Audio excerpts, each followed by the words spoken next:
applause.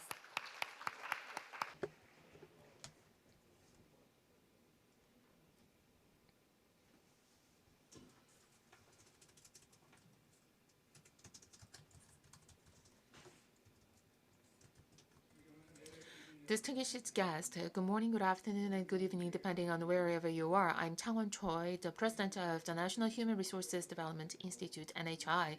I'm very delighted to be hosting the 2021 Global Public HR Conference with HR experts from abroad, despite the difficulties and challenges triggered by the continuing pandemic. First of all, I'd like to express my gratitude to Jong Soon-jin, president of the Korean Society for Public Administration, and Jong Soon-yu, president of KDI Graduate School of International Policy, for their great interest and support for this event. Also, I'd like to express my deepest gratitude to Minister Woo-ho Kim of Personnel Management, attending in person despite his busy schedules.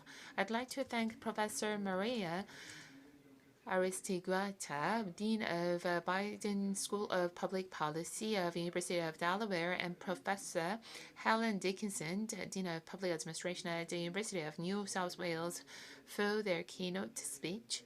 I would like to express my sincere thanks to Mr. Jan Blondel, Director of Public Administration and Budgeting at OECD. Also, my heartfelt welcome and gratitude to the presenters and panelists, as well as those who are joining us online. Distinguished guests, it's been 2 years since the entire global community has embarked on the journey to fight against the crisis of humanity, COVID-19. During this time, we've come to realize that humanity around the world literally is the community of this planet Earth. It has confirmed and revealed how closely people and countries are interconnected, and we have also learned that it is not possible to completely overcome COVID-19 with the efforts of one single individual or one single country alone. It is for this very reason why humanity is more concerned about each other's safety than ever before and is working together in great solidarity to overcome the global crisis together. Recently, the world is slowly shifting to the life living with COVID-19, and Korea, a gradual recovery of daily life will begin in November.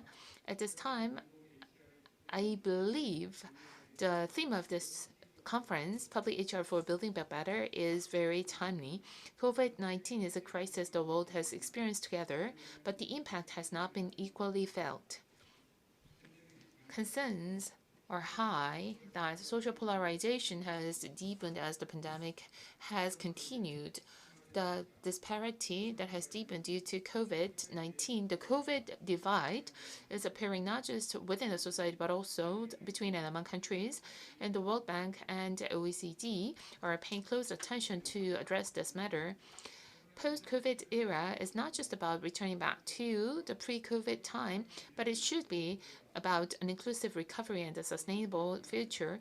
The role of public officials is more important than ever in solving the problems of social inequality, alienation and conflict and tension exacerbated by COVID-19, and to recover and build back better. Meanwhile, we are experiencing major changes in the way we work and learn, as we have seen in growing remote work and remote education, which were predicted with the progress of the Fourth Industrial Revolution, but brought about much earlier than expected due to COVID-19. Governments of the world are also facing the demand to lead innovative changes while analyzing and responding to these environmental changes. Therefore, it is an important task given the public HR community to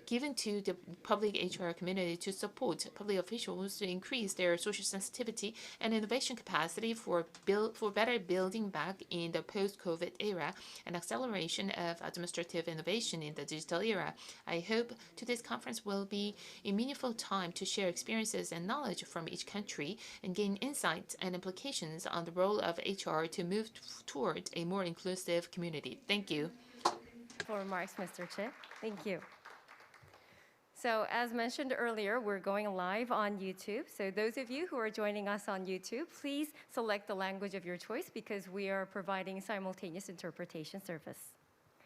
Next, we will invite Mr. Jin Jong-sun, the president of the Korean Society for Public Personnel Administration, for his welcoming remarks. Please join me in welcoming him with a big hand.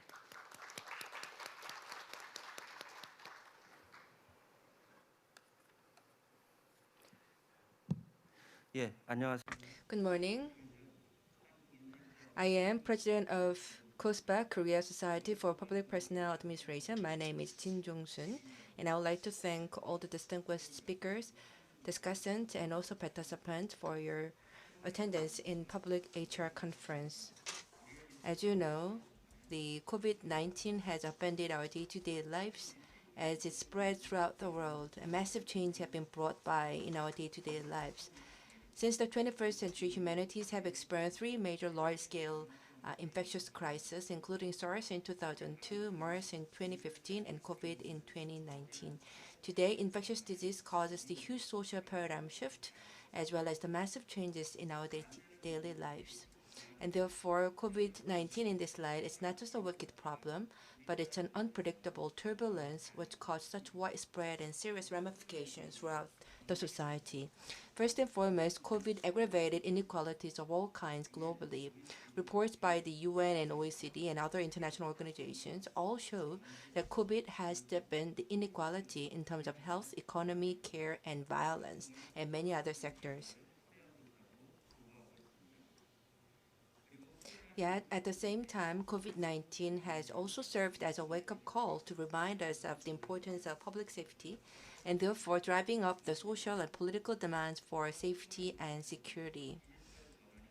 And also, due to COVID-19, what used to happen only in the offline world are now taking place in the digital world, and COVID has accelerated digital transition into contactless society.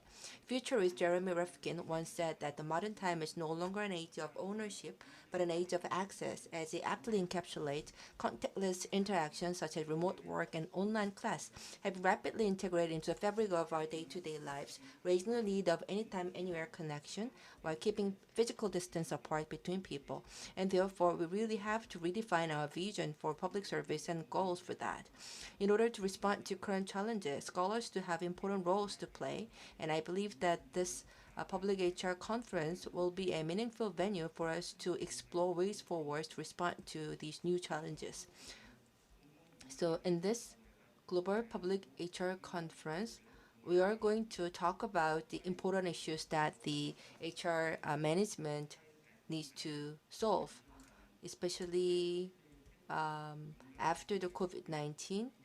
You can see that we have important issues such as inclusiveness, smooth management of social conflict, and safety control, and so on. And with that, I would like to thank you all for your participation. Words. Next, we have Minister Kim Woo-ho of Personnel Management with his delivering congratulatory remarks.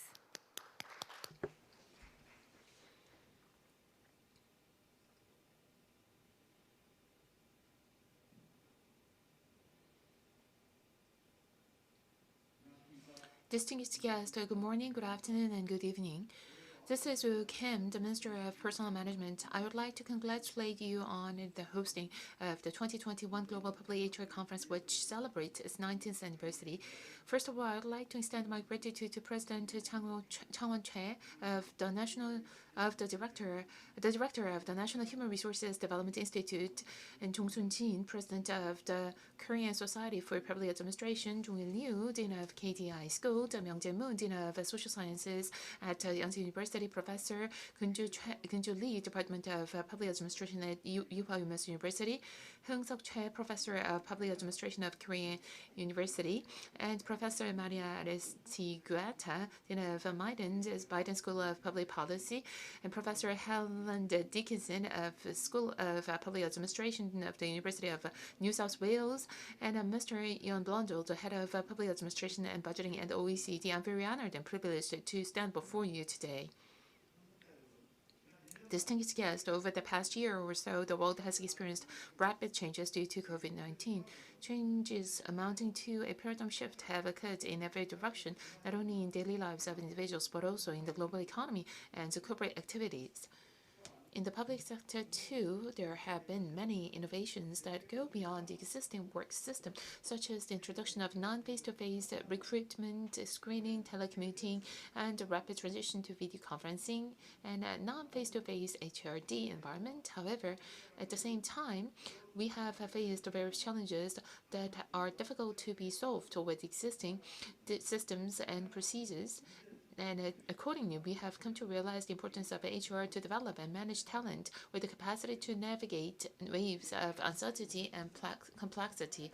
Accordingly, the Ministry of Personnel Management of the Republic of Korea is making efforts to flexibly re-establish the personnel management system, such as recruitment, system, service, and education and training based on awareness of the current challenges posed by COVID-19 to the public HR. In particular, to standardize remote work, which has become a commonplace since the outbreak of the pandemic, we have structured work procedures and distributed methods for establishing remote teamwork. And from February this year, we started to operate the HR development platform, a non-face-to-face intelligent online learning environment. In addition, in response to changes in the future environment such as digital transformation, the fourth industrial revolution, and climate change, we are focusing our efforts on cultivating future competencies such as digital literacy, data use capability, and communication capacity through new media. However, even when COVID-19 is completely over, it will be difficult for us to return to the pre-COVID days. With the prolonged pandemic, social discrimination, distrust, and alienation have aggravated, and the role of the public sector in resolving these issues has become more important. Public leadership and human resources management encompassing diversity and inclusiveness will become the core of our future talent development strategy. In addition, expectations for public HR as a leader in promoting continuous innovation and development in the economic and social fields will further increase. In order to effectively respond to these changing environment and new challenges down the road, the whole world needs to put their heads together and collective wisdom together and be braced for innovation throughout the entire public HR system. In essence, I think it is very timely and meaningful to discuss the future direction and strategy of public HR with HR experts from around the world through this conference. I look forward to gaining profound insight through in-depth discussions and presentations today. Thank you. Inspiring words, Minister Kim. Thank you. Now, with this, we will close the opening ceremony and move on to our keynote session. At today's keynote session, we are honored to have two prominent speakers. The first keynote speaker is Professor Maria Aristigueta, the founding dean of the Biden School at the University of Delaware. Our second keynote speaker is Ms. Helen Dickinson, Professor of Public Service Research at the University of New South Wales. They're both joining us via Zoom this morning. We will first turn to Professor Aristigueta, who will deliver her keynote lecture under the theme of Current State of the U.S. Civil Service and Enduring Questions. Professor, the stage is yours.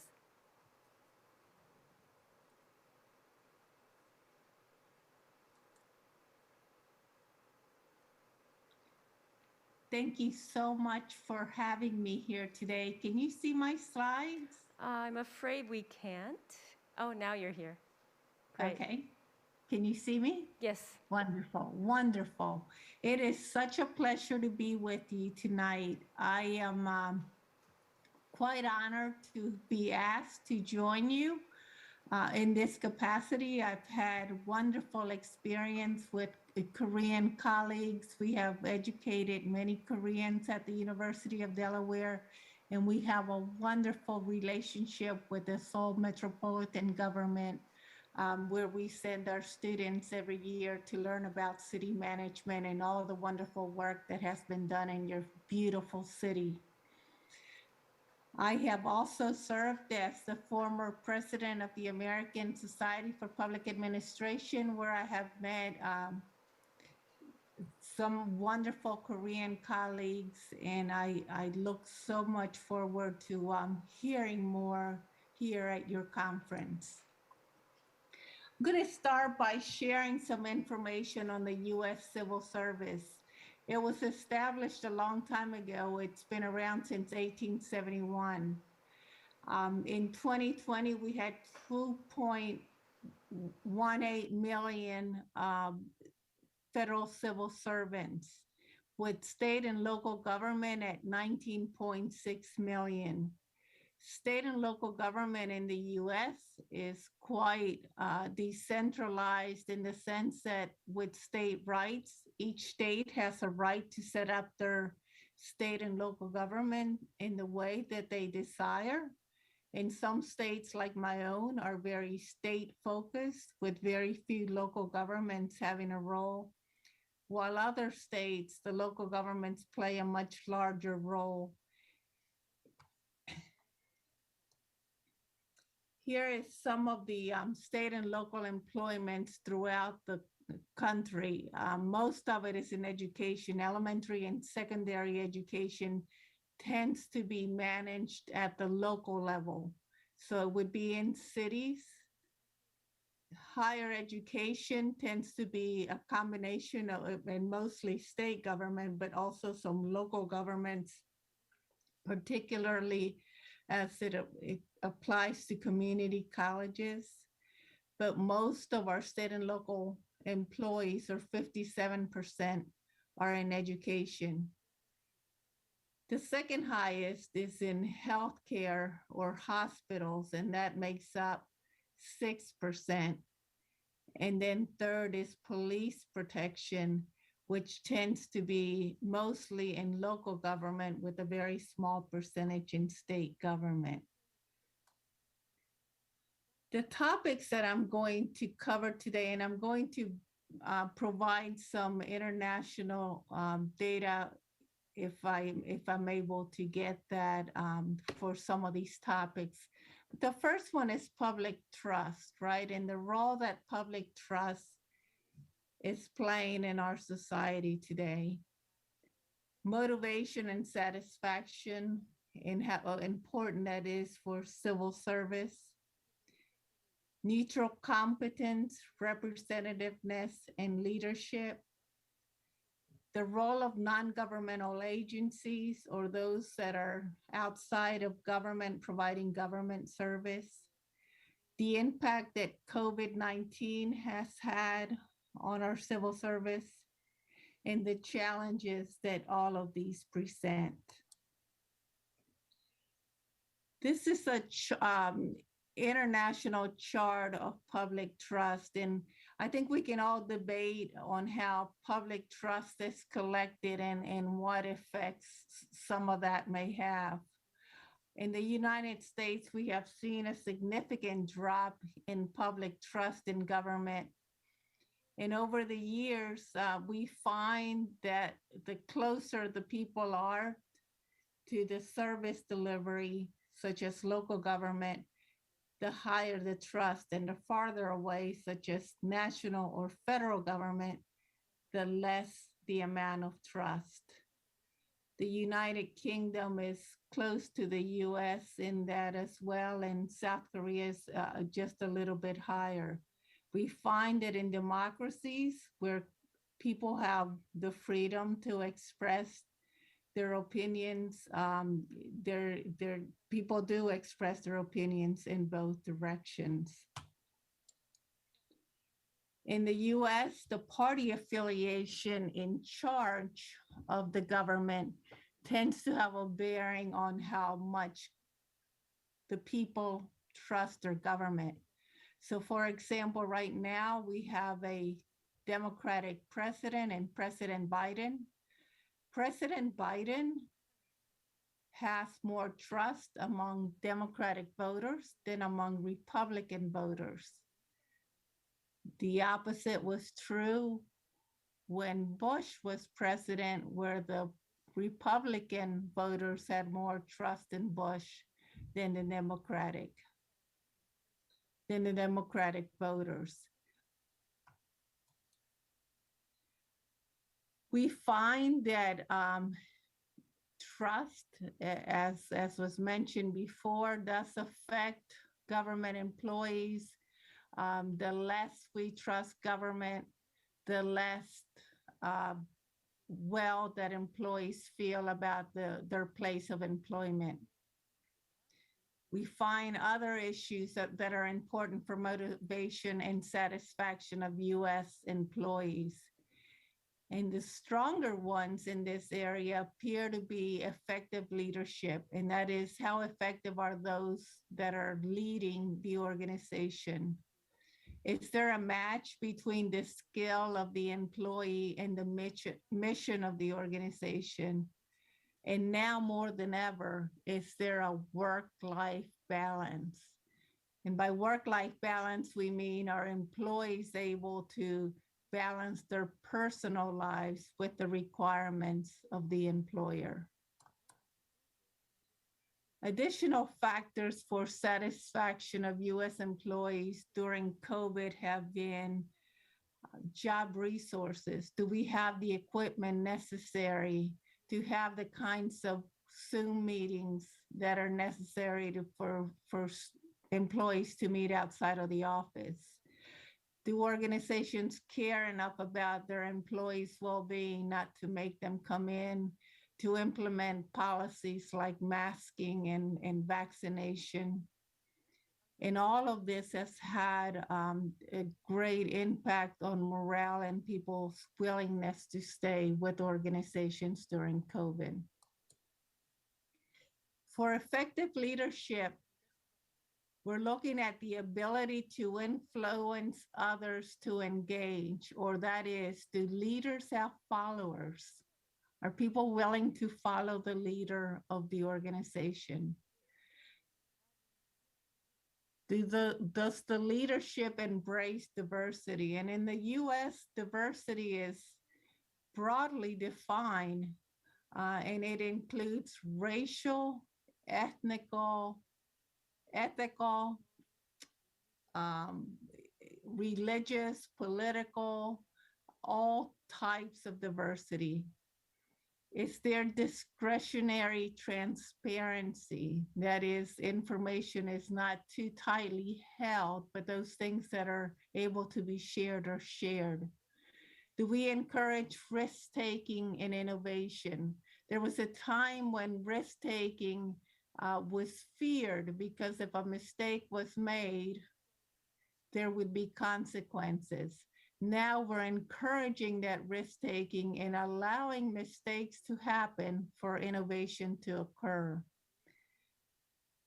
Does leadership value ethics and integrity, and do they actually emulate the behaviors that are ethical and with great integrity? Do leaders act decisively, or do they take too long to make decisions? And then finally, is there a balance between the hard truth, such as low budgets, and maintaining optimism? The agency mission and employee skills and values are not always easy to detect. And there's a certain amount of self-knowledge that is important in terms of the employee themselves to be able to make sure that the match is appropriate, that the agency missions actually matches what their skills and values are. This is also an international chart on work-life balance. And as you can see here, the work-life balance increases in European countries, and in Latin American countries, it's very low, meaning that the expectations of the workplace do not allow for family commitments and personal life. It's very difficult for parents, for example, of small children. And COVID was a wonderful example of this, right? If you have very little flexibility in where your workplace is and when you go to work, COVID caused tremendous hardships as schools became closed and daycare centers became closed. And you see countries like the United States way down here in that there was less flexibility for those kinds of things to occur. The European countries are much more freer with that and freer with time off to tend to family necessities. We have seen a tremendous growth in contractors, not just in general. We're finding our students are coming to programs of public administration with the idea that they're going to work for contractors. The contractors are able to hire employees much faster. There's a lot less red tape. They're able to pay more. There's a lot less restrictions on salaries. And so contractors become the employer of choice. I have been concerned about this particular relationship as I've seen it grow to now 9 million employees in government are actually private sector contractors, or 6% of the total US workforce in 2019. What happens here is these are employees that are working for private entities whose bottom line is to make profit.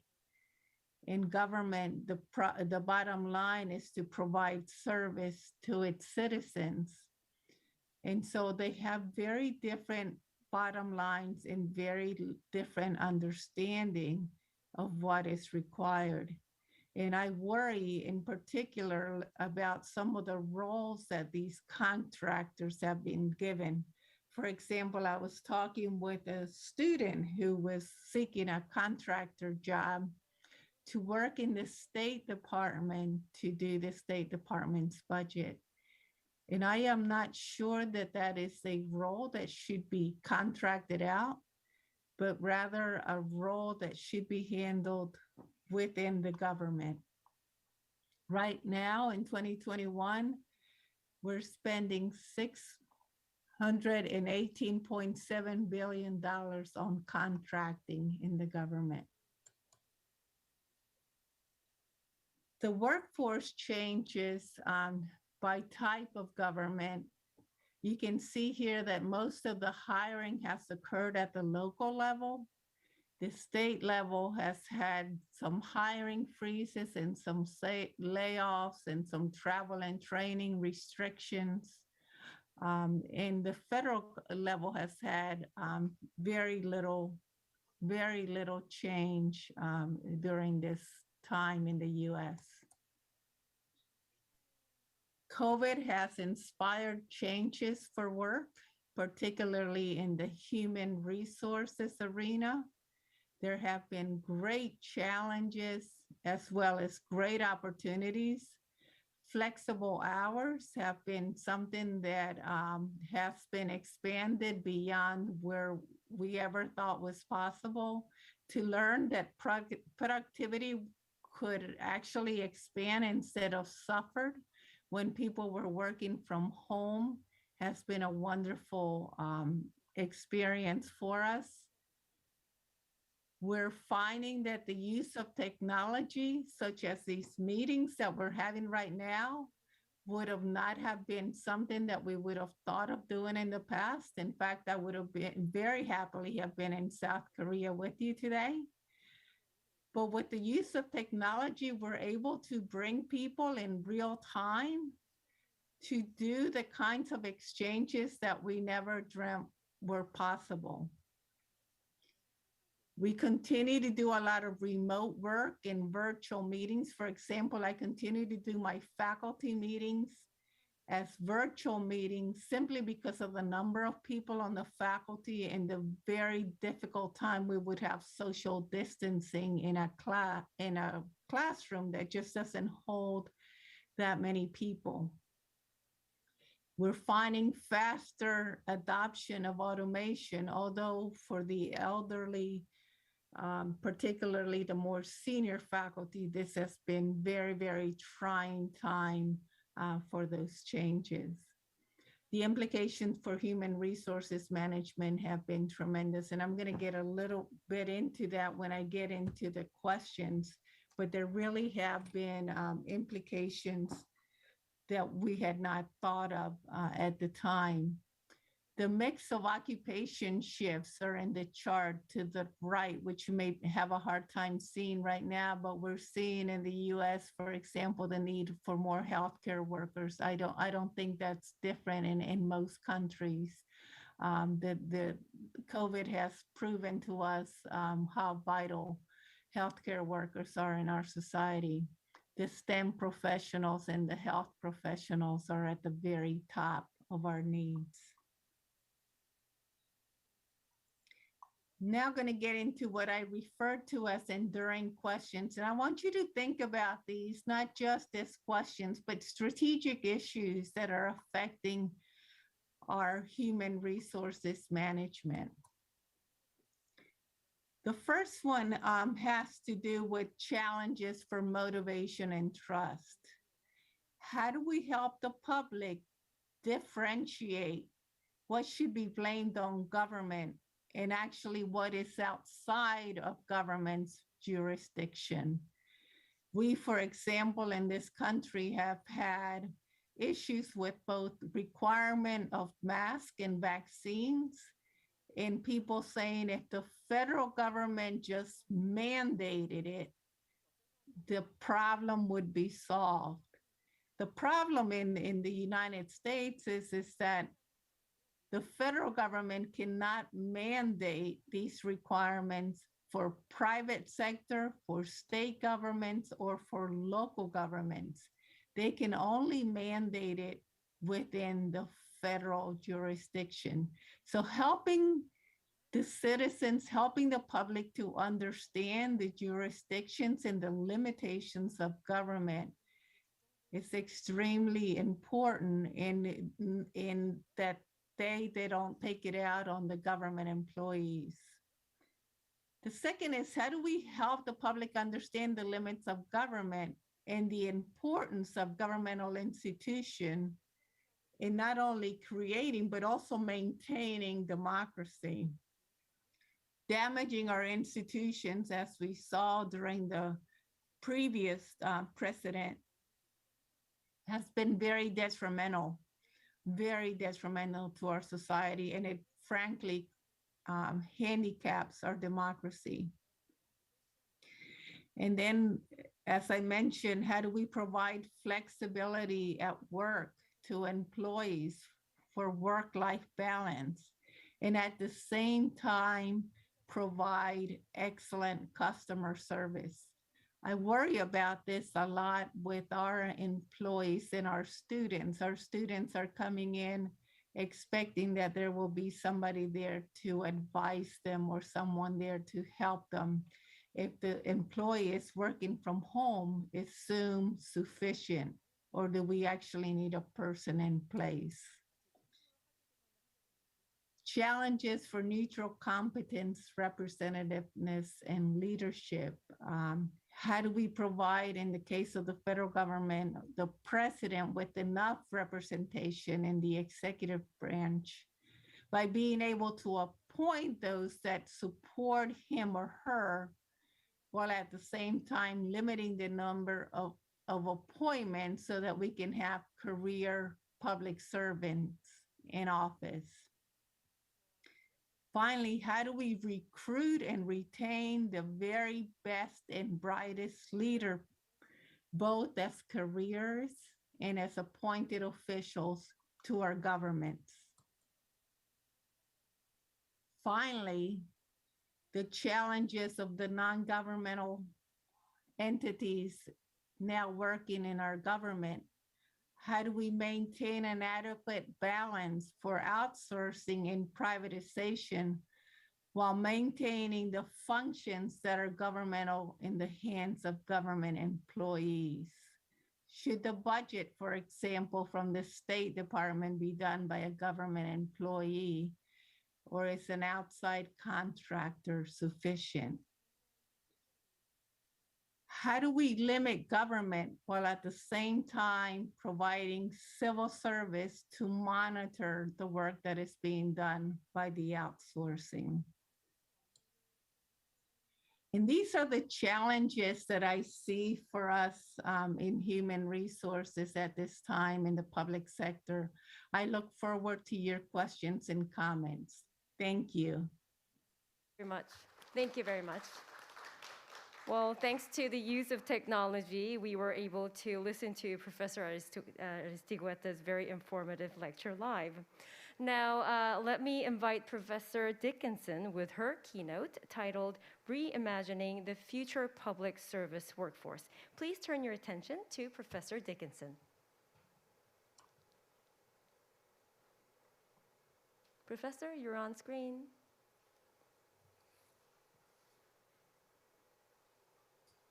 I'm hoping you can see my slides there. Yes, we can see you. Fantastic. Good morning. It's an absolute pleasure to join you, and I thank the organizers for inviting me to speak with you today. Within my school, we host a Korean research initiative where we have the opportunity to learn from fantastic colleagues. So it's great to be with you today. So I'd like to acknowledge that I join you from Melbourne, which is the land of the Wurundjeri people. They're the traditional owners of this land, and I'd like to pay my respects to their elders past and present. So today I'm going to talk about a topic that I've spent the last decade or so exploring, and that's what will the future public service workforce look like, and what kind of skills and capabilities will our public servants require? So I'm going to argue that there are three main forces that are driving these changes. I'll explore each of those and in terms of their implications for the public service workforce, but I'll also reflect a bit on the impact that COVID-19 has had on these areas and what governments need to do to build back better. So what I'm going to argue is that the pandemic has in some senses offered a bit of a burning platform and an opportunity to really progress on some issues that we've been discussing for some time. So I first started this work in 2010 while I was working at the University of Birmingham in the UK. And I found that every time I read a commentary about government or public services, what I noticed is a sense that what we needed to do was reform, and more reform. So it's really difficult to identify a country or a policy area that hasn't undergone at least some rhetorical reform over the last few decades. But in many accounts, it often said that what had happened was governments had not moved far or fast enough in making those changes. And so when we drill down into this discussion a little bit further, what we find is that there's at least three drivers in terms of this need for change. Firstly, what governments do is changing. And so this has important implications for how governments and in turn public servants undertake their work. Secondly, the nature of work and its meaning in broader society is changing. But finally, the tools of work are changing. So we're seeing the rise of automation and robotic technologies. So I touched on this idea that governments need to change. And one of the arguments that's often made is that this is because of changes in the external environment. So these shifts mean that governments need to change what they do and how they do it. And there are many different drivers of that, and they've been well rehearsed. So I won't spend time on them. You're familiar with things like changing demographics, more demanding citizens, increasing polarization of politics. And I think every country has its version of a list like this that feature supranational and national factors that call for changes in what governments do and how. And because of these pressures, governments are being asked to work in more efficient ways, adopting innovative and more agile approaches to the co-production of solutions with a range of partners. And so if it's true that governments need to work in different ways, then public servants will be asked to deliver different sorts of things. So they're going to need different sorts of skills and capabilities to deliver on that agenda.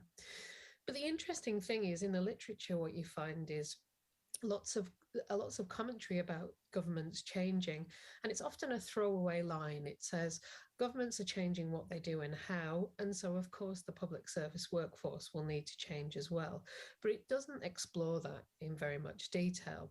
So our work starts at that point and says, okay, well, if that's right, how are public services and public servants going to need to change? Before I come to this, I might just reflect briefly on this idea of who I talk about when I mean public servants in an Australian context. If we look internationally, there's some wide variation in terms of who public servants are and what they do, as we explored in this recent book that we published, the Handbook of the Public Servant. In Australia, we mean those who are employed directly by government, local or state, by local, state or federal governments. So that doesn't include those who are delivering services funded by public money, but not directly employed by the state. So in Australia, that means that we don't consider teachers or doctors or social workers as public servants. They're typically employed by schools or hospitals directly. In the UK, the definitions are slightly different at a local level and a bit more inclusive, but we can't kind of take it for granted that we see that we all define public servants in the same sort of way. In terms of what public servants do, typically they're involved either in direct service delivery or in policy roles, doing things like supporting government and legislative processes, making policy, setting budgets, regulation, and managing people. And traditionally, those involved in direct service delivery were the majority of public service roles in many countries, although, and Maria reflected on this as well, these are increasingly being contracted out to third-party agents. So depending on your definition of who should be counted as public servants, we're seeing a significant shift in terms of the skills and capabilities within the workforce. But really importantly, regardless of how you kind of define these, I think what public servants hold in common is that they're there for the public purpose. They're creators of public value. So they seek to kind of identify the value that should be created and then deliver against that. So I moved from the UK to Australia to the University of Melbourne, and with my colleague Helen Sullivan, we sought to explore what roles do public servants play now and will continue to do in the future. And in this work, we argued that there are 4 roles that currently sit within the public service that will continue to be important in the future, and another 4 new roles that are going to become more important within the future. So in terms of the existing role, we've got the first one is the expert. So the idea here is that public servants need to be expert in a number of different areas so that they can appropriately advise politicians. The range of different voices and data sources mean that public servants need to understand their different perspectives and to exercise judgment in decision-making, drawing on relevant skills and expertise. The second role is that of the regulator, and this has become more important with the greater use of contractors, third-party agents in delivering services. Because what's involved here is overseeing those against particular standards. So we need commercial skills here and an understanding of how to drive efficiency and effectiveness, while also understanding the impact of actions and implications in terms of intended and unintended consequences. The engager looks to the community and the broader population. So it's about understanding the needs and preferences within those groups so that we can get political support for public servants. And it's key in developing good policy that's going to stand the test of time, even when the political executive changes. And the final role here is called the reticulist. And what we mean here is it's about developing and using networks to find new sources of expertise and then bring those together to achieve the type of outcomes that we want to achieve. So it involves thinking about the skills and capacities and capabilities of others that sit outside your own organizational setting and working across boundaries to leverage those. In terms of the new roles, we've got the commissioner, which is concerned with the stewardship of a system in a context where the government's increasingly less involved in the direct delivery of services. So it's a complex role that involves understanding a clear sense of what you're trying to achieve through the system and then making sure that it operates effectively to deliver that. The curator role is next, and that involves a variety of different skills to make sure that the government and those beyond remain committed to the core values and agendas. So public good is really central to this role, and it involves constantly thinking about what this is and how you can create it. The third role is that of the foresighter, so using kind of vision and imagination to strategically think about where the future shifts are going to be. So what's the public service of the future going to need to look like, and then working to translate that into carefully considered policy endeavors. And finally, there's this one of the storyteller. So that's about authoring stories of new worlds that the public servants might envision, and going beyond this to communicate that to a wide variety of different audiences. So these are the various roles that we argue will be increasingly important and performed by public servants because of the shifts that we've seen in the external context. That doesn't mean to say we've got individuals who do those different roles, but these are the roles that fit broadly across the public service. And so then what we do is go on and think about, well, if they're the roles, what does that mean in terms of the skills that we need to equip these? I'm not going to go through these in detail because of the time. You can find them in the publication on the right of the slide. But what's important, I think, in terms of this analysis is that the types of professional skills that we've tended to recruit for in public services are technical, or they relate to particular kind of professions. And they'll still be important in the future, but there's a range of softer skills that are less tangible, but are going to be more important. So those associated with human-centered design, being proficient at co-production, and being able to communicate with a range of stakeholders effectively.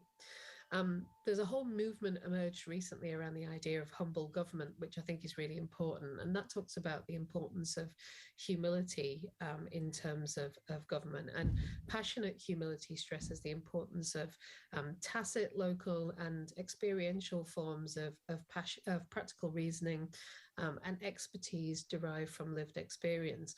And as we've heard already today, one of the things that the COVID-19 pandemic has really highlighted are the inequities within our different different settings, and Australia is not exempt from that. We've seen real inequities around First Peoples, people with disability, people from low socioeconomic groups. And many of our public servants won't have ever experienced that. They come from different kind of groups. So they need skills to be able to understand those sorts of challenges, draw on that lived experience, and develop appropriate policy interventions. And if these sorts of skills are going to become more important in the future, that has really interesting implications for how we go about developing and recruiting public servants. So traditionally, we have recruited people for particular roles based on technical skills. But if we also need more of this emotional and relational capacity, that's more difficult to identify in traditional recruitment approaches. So we need to think differently about how we undertake those activities. Now I'm going to come to our second of our drivers, and this is something we explored in this 2018 book on the future of the public service workforce. And we argued at that time had been a bit of a missing part of the conversation until this point. So it's not just that we see changes in the external environment that mean we need to change how we work, but also what work means in the context of contemporary societies. So each generation has a longer working life than the last, but we've also seen this shift away from manual work towards more knowledge-intensive roles. There's more mobility in jobs than there used to be. So at one point, it wouldn't have been unusual in Australian public services to go into one organisation and work within that for a period of 30 years or more, but it's less common now. So individuals expect to have more than one career or see different chapters in their working lives, taking on different sorts of roles over that career. We've seen increases in part-time working, increases in casualised working, and so we start to see quite a different workplace than we have in the past. Job design is changing as well. So where individuals were once recruited into a particular professional area to do a certain task, it's increasingly common for organizations to recruit projects or teams on umbrella contracts where people find themselves less confined to traditional boundaries and more engaged in project-based activities. Australia has a hugely internationalized workforce, half of the population of first or second generation migrants. So we've seen the workforce become a lot more diverse in terms of country of origin and ethnicity, but we've also seen increasing numbers of women in the workforce, and we've got quite a few programs in public service organisations to increase the number of people with disability in the workforce and the number of First Peoples, Indigenous Australians who work within the public service workforce. And so a lot of these factors have led to a need for greater flexibility in working arrangements. And so when I talk about flexibility, I mean in terms of where people work. Is it in your office, at home, in a co-working space? When people work, is it traditional hours or ones that are more amenable to caring or other sorts of responsibilities? And how people work, whether that's in person or online. So that traditional mode of 9 till 5 in an office 5 days a week has started to dwindle a little bit, and it's been exacerbated in the pandemic, as I'll talk about in a second. So all of these factors mean that the structure of careers and the sorts of jobs that public servants do are different to those that we're used to. And while public services and public service careers have tended to be seen as quite traditional, I think COVID has really prompted that and provided this burning platform for some changes. So as some of you may know, in Australia, we've had some really significant and extensive periods of lockdown. In Melbourne today, we come out of lockdown today after 270 days of lockdown over the last 2 years, over which we've all worked at home and our children have done schooling at home as well.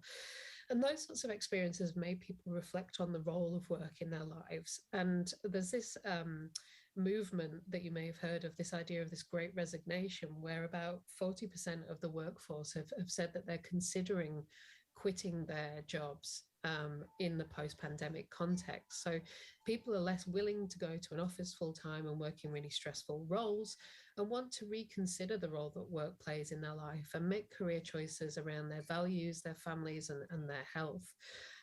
So we've been working in our school with a number of government agencies recently who want to reconfigure their work so it works more for the contemporary context. And many of these organisations are thinking about how they can switch to hybrid working arrangements that can accommodate individual needs and preferences alongside those of the organisations in terms of the work that needs to be achieved. And there's a real area here that public service organisations have a potential significant advantage in the sense of their employee value proposition. So, you know, if the role of public service organisations is about creating public value, that's a really strong proposition for people seeking value in their work. But one of the challenges that we have in Australian public service organisations at the moment is people don't always feel in their roles that they are creating that sort of value. So we need to think about how we change that, so how people can fulfil those roles and feel like they're delivering that value. Also, to do some of this, we need to change our sense of what it means to perform well in public service roles. So it's not just about being present in an office, it's about delivering outcomes. And to move to this sort of approach, a lot of organisations will need to change significantly how they oversee team and organisational, individual and team performance. So before we can see significant flexibility in and around roles, we're going to need to change the way that we recognise work and what it means to perform well in work. So as I say, the pandemic's provided the ultimate experiment for this, but we can already see some areas of the public service kind of going back to the same sorts of patterns that they've had in the past. The final driver I'm going to talk on here today is about the tools of work are also changing. So, you know, we're here today with you using some of those tools, but we've also seen really big leaps in artificial intelligence through machine learning techniques, the automation of a number of process and activities that previously would have been done by people. And we're also seeing significant advancements in areas like robotics, additive manufacturing, and other technologies. And all of these have the potential to replace some or all aspects of human labor. This is an attractive proposition if we think about the efficiency of organisations and also making them safer for workers, and maybe more meaningful if we remove bits of jobs that are dirty, dangerous and repetitious. In the context of the pandemic, this has been hugely valuable because people, to some extent, are the problem in interactions that you might infect or infect others. Robots don't get sick, tired, or ever need a break. So it's probably not surprising that robotics is one of the areas that we've seen huge investments in within the pandemic, when many areas have seen reductions. And a lot has been made about the potential for these new technologies to enhance the workforce and to solve a number of issues, but they're not without problems. And so in Australia recently, we've had a scandal called robo-debt, where a government agency used an algorithm to replace a manual process to calculate overpayments around welfare payments and then issue debt notices. It's been highly controversial because it made a number of incorrect or false debt notices, and that really impacted the physical and mental health of those who received those debt notifications. And so often the negative impact of these technologies are felt in rather inequitable ways. So lower socioeconomic groups often hold the burden of those. And there's quite a bit of work to be done to make sure that public servants have the appropriate skills and capabilities to oversee these technologies, particularly in a space where their use often outpaces their regulation. And one of the big fears in terms of these technologies is that they'll replace individuals and people will lose jobs because of this. And the figures around the world about what jobs will be automated vary, although most suggest somewhere in the region of about 30 to 40% of roles might be automated. And so those individuals will lose employment. Although a number of commentators have, of course, pointed out that the creation of these technologies won't just destroy roles, they'll create new roles as well. And so there's been a lot of debate over which bits are the ones that robots are going to do and which are the jobs that are going to stay just the preserve of humans alone. But I think that's probably the less interesting part of this debate. The more interesting bit of it for me is where the technologies enable humans to do roles and where humans enable machines so they come together. In the Australian Public Service, we see a number of examples of this already. So border agency workers are one example where if you apply for a visa previously, a border worker would have got all the paperwork together and would have checked those and then made a decision. And now AI is compiling the paperwork and checking whether it's all, it's all there and it's all correct. And then the person makes a final decision. So it speeds up the whole process because the person doesn't have to do all this administrative work. And also the AI has tended to be more effective in terms of detecting errors and forgeries. So it removes the tedious work for humans and makes the process more efficient. But we haven't seen a lot of discussions about the new ways that we'll see technologies used around that and that missing middle and what it means in terms of job and team design, although this is one area that we're working on at the moment. So as I've sort of quickly outlined here, there are a range of forces that are acting on the public service and forcing it to change in a range of different ways. The COVID-19 pandemic seems to have sped up many of these changes. And the key question as we start to move into a different phase of this pandemic is whether these changes are going to stick or if our public service organisations are going to return to their previous forms. So thank you again for inviting me to speak with you today and to have the opportunity to share some of our ideas from research. I look forward to your questions. Thank you very much for this informative lecture, Professor. Thank you. Well, to enhance our understandings further, we will now hold an in-depth discussion session with the keynote speakers. Let me invite the moderator and discussant to the stage. The moderator for this session is Professor Moon Myung-jae, the Dean of Yonsei University College of Social Sciences. And the discussant is Mr. Jan Blondal, the Head of Public Management and Budgeting of OECD. And for real-time comments and questions, please scan the QR code, which will be up on the screen in a moment. And it is also in your leaflets. So we have this real-time platform for your feedback so we can get it very fast and efficiently. You're required to put your full name and email on the first screen and press enter. And then when you're entering in, you have this icon on your right-hand side, and you can press it for your questions as seen on this red dotted circle. And your questions are there, and we're going to answer all the questions. So please use this as much as you can. So Professor Moon, please take the stage. Well, thank you. Thank you for the invitation. This is really great opportunity to moderate this wonderful session. And today we had two great presentations. They are all informative and insightful. And we have designated discussant here, and Jan. And Jan is the head of public management and budgeting, OECD. And prior to joining an OECD, he worked as a public servant in Iceland government, working in Ministry of Finance. If my memory is correct, he also worked at Prime Minister's office there.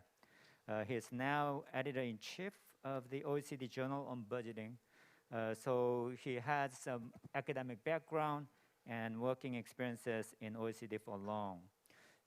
So Jan, I hope that you give comments. I don't know, it's 5 to 10 minutes so that we have enough time for Q&A and open up a question and comments to audience. Absolutely. Thank you very much, Dean Moon, and thank you very much to the NHI and the Ministry of Personnel Management, Minister Kim, President Choi. It's a real pleasure to be here, and we talk a lot about how nice it has been to have had Zoom and remote meetings, but I cannot tell you how nice it is to be meeting people in person again. And I hope that this is the true beginning of returning back to normal. It's wonderful to be reunited with old friends and to be making new friends. Thank you very much. No, okay, sorry. And I would, of course, like to thank both Maria and Hélène for their excellent presentations. And I have a few brief comments that very much accentuate what they have been saying, and perhaps add a few things based on recent OECD research. So if I take sort of two sets of issues that they touched upon, one is the trust in government, and then essentially more about the future of the public service, especially with references to what we have learned from the COVID crisis. It is very much true that trust in government has been declining in recent years in most OECD countries. The jury is still out on what the impact of the COVID crisis has been, because in a number of countries, we have seen a reversal of this, that the government's response to the COVID-19 crisis has resulted in an increased level of trust in governments, or most certainly stopped the decline of trust in government. But I think, and which was also highlighted very much in the presentations, is that it is imperative to differentiate between trust in government and trust in the public service, or trust in individual public services. Because at the OECD, we do a lot of work on trust, and the responses you get from respondents is very much different when you start separating the various political aspects out of it, and you focus on the services that citizens are receiving from governments. And that means that the level of trust is higher when you're focusing on the individual services that citizens are receiving. Now, in the research that we have done on trust, there are three things that I would like to highlight that have a direct reference to the management of the civil service. The first, these are all things that will not surprise you, but it's worth repeating them in any case. The first is the imperative of competence, that citizens are receiving quality public services, timely public services, and their satisfaction with individual public services. That is a key driver, of course, of the trust in the public service. It also has to do with the values of the public service: integrity, fairness, and transparency. That individual citizens, when they are interacting with the governments, simply believe that there is a set of values, public service values, that are guiding how they are dealt with. And the third one is merit. Now, in most OECD countries, this is taken as a given, but it is nonetheless worth highlighting that the issues that the people you are dealing with in the public service, that they are there because of their skills and their capabilities. That's why they are in government. They are not there because of personal or political connections. So those are things that They are simple, they are core issues that we're all familiar with, but it is worthwhile to remind ourselves of this, because these are the key factors when we are questioning or surveying citizens. What are the drivers of trust in government? They are these public service values. They are the drivers of trust in government. Now, if I turn a little bit to sort of the future of the public service, what did we learn from the COVID crisis? My colleague Daniel Gesson will be focusing on that in the next session, so I will be very, very brief in this. The COVID crisis has, of course, affected different countries differently. We have our colleague from Helen from Australia, where there has been sort of an extreme example of working from home, and this has been less so in other OECD countries. I think in Korea has been essentially on the other end of the spectrum, where working from home has not been as prevalent as in many other countries. But when we bring together people at the OECD to discuss these things, this is a wonderful timeline or a break point to sort of review what we have learned and where we are taking. Because when we are discussing the future of the public service, it is a concept that you can always do sometimes later. After all, it's about the future. So it's getting the opportunity to use this as a milestone to learn from the COVID crisis and many of the things that we all knew about the future, to use this as an opportunity to take them forward. If we look back, what have we learned during the COVID crisis? We learned a lot about trust. Managers trusting their employees. In your typical, everybody is in the office, that was one measure of trust. Were you busy? If you were working at home, this had to be replaced with a great deal of trust from managers. In a very well-performing organization, this should not be a revelation to a manager, but in many cases, it was a revelation that you could actually trust people to work on their own from home. How we see the future of work. We talk about, is everybody going back to the office? We hope so, to a certain degree, but most likely it will be a hybrid environment. So some people will be working from home, some people will be in the office at different times, and this creates an entirely different managerial challenge. When we bring together senior managers from OECD countries, one of them I remember said, it is easier as a manager to have everybody working from home and managing remotely than half the people in the office and half the people working from home. So it is an entirely new managerial challenge that this new environment is providing. Again, as I mentioned, use this as a milestone to take stock of things and look to the future. The challenge is, this is a great opportunity to think ahead. The challenges we have in many OECD countries, the public service is aging rapidly, especially at the more senior levels. How do we attract people into the public service? These are the twin challenges in most OECD countries, and the future, as we learned during COVID, can come very quickly when it actually happens.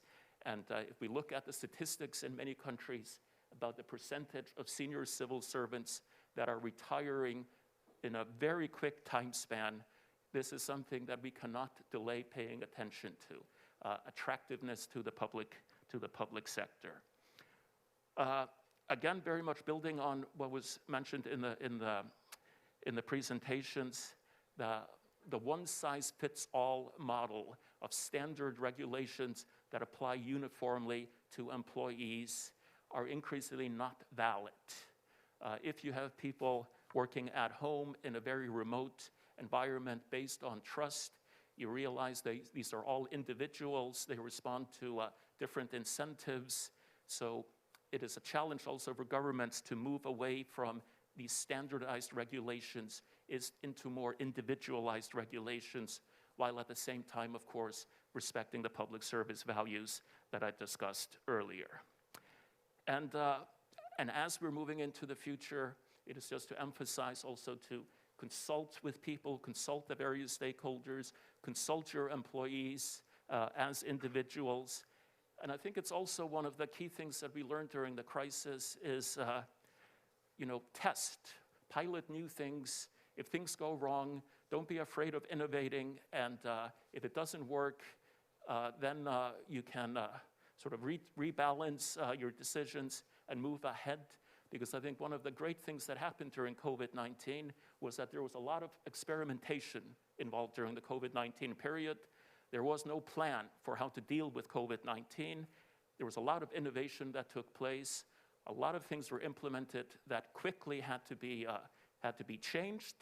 But there were also many things that people implemented as an experiment that turned out to be absolutely wonderful, that are now being used much more widely than they probably ever would have been without COVID. So it is nice for me to finish on something positive that came out of COVID.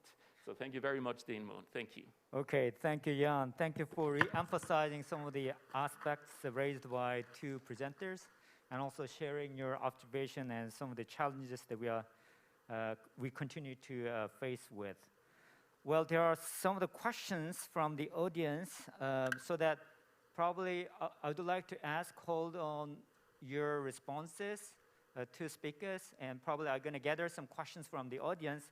We already received questions from the audience, and I will share with you. Let me see. Oops. Whoops.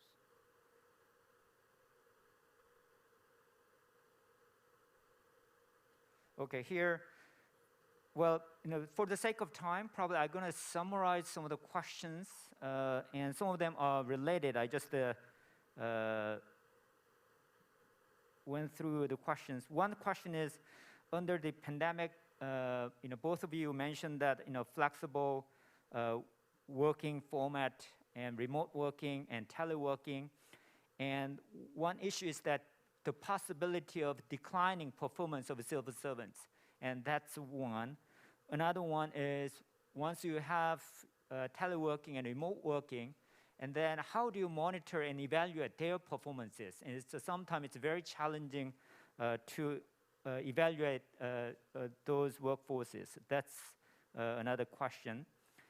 And the other question is, well, here, regarding the, yes, that's the one. And then another question, I don't know, you see that here? That's the, well, public servants are very interested in promotion and positions. But sometimes, some under the pandemic, and some units are combined and merged, so that how do you really enhance the synergic effect when you have merged organizations? And do you have any suggestion? That's another one. Oops. And the other one is related to Helen's point about new tools, artificial intelligence, and how do you really strengthen the civil servants, not just replacing workforces in the public sector, but actually you need to enhance the strength and capacity of public servants working with artificial intelligence, for example, so that how you make augmented bureaucrats. That's the question that we have. Well, probably there are many questions already there, so probably let me stop here if you have some comments and answers and responses to the questions and comments we have. Okay, Maria, you want to go first?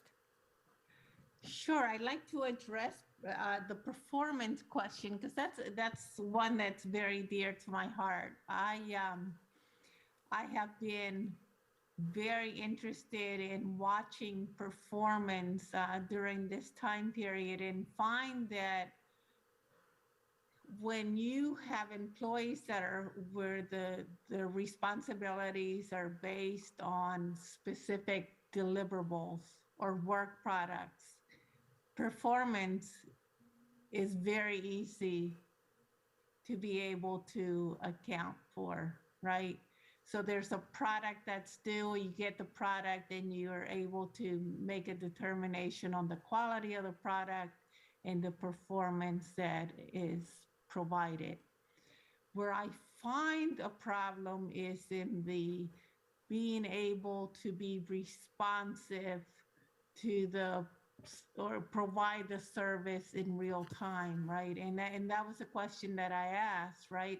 How do we provide the service? Is real time as good through Zoom as it is in person?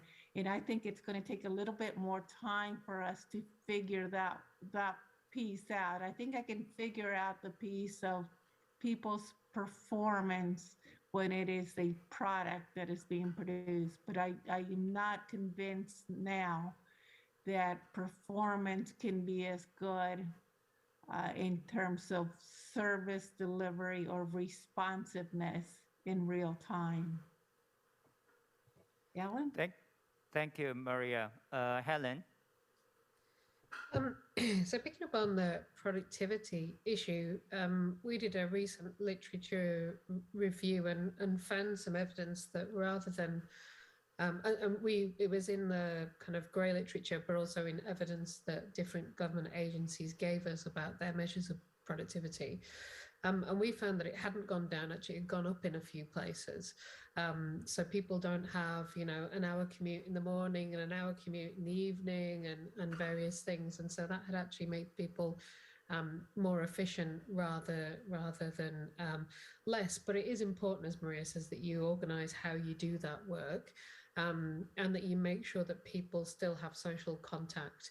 So one of the other things that you find is that in flexible working arrangements, those who get promoted, because somebody raised this issue, are often those who are there more often in person. So we need to really think about how we measure performance and productivity to make sure we get that right. And actually now the conversation we're having with most government agencies now is around, they think that they will probably bring people back to the office maybe 2 or 3 days a week rather than 5 days a week anymore, and they'll operate those sorts of hybrid arrangements. So it does involve thinking about how you measure work, what it is that people are doing, and how you make sure that they are being productive. But certainly the evidence we have is that people are more productive. Well, thank you. Yes, Maria, yes, go ahead. Just quick responses. Just a point to add here. I also find it that it's much more productive if you have the employees that are actually responsible for the tasks. If you have them involved in deciding on the work schedule. I did that with the staff, and they came up with a schedule of 3 days on and 2 days off, which was much more robust than what I would have done on my own. So getting the employee involved in the decision-making is very helpful. Okay, thank you. Maria and Helen, probably you don't see that there's a big timer here, and then the timer says we have just 1 minute and 30 seconds. Well, we hope that, we have a longer sessions because there are compelling issues and questions raised by audience, but I think we need to wrap up. I just want to reiterate the title of your presentation. Actually, that really include a lot of things that we need to consider. Well, I hope that we continue to reconsider the enduring questions raised. And in fact, there is one question regarding innovation, how we really foster innovation through the human resource training programs like that. Hopefully, some of the answers we need to have in future based on the question that we have. And also the Helen, well, hopefully we continue to reimagine the future workforces. The nature of work is changing, and we should use new technologies so that there are a lot of things that we need to reimagine and realize. Well, going back to the title of the whole theme of the conference is that bring back better. I would like to propose moving forward faster for public human resource. Again, thank you so much, Maria, Helen, and Jan, and also the comments raised by the audience. Let me stop here, and hopefully, we'll continue to the next 3 other panels. Thank you. Thank you very much. Please put your hands together to thank the moderator, the 2 keynote speakers, and the discussant. Thank you very much. Well, this brings us to the end of the keynote session. Individual sessions will begin shortly. Those of you joining us online, please stay tuned. We will be back very shortly. Thank you.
Ladies and gentlemen, our first individual session will begin shortly. Those of you in the hallway, you're kindly asked to come into the conference hall and be seated.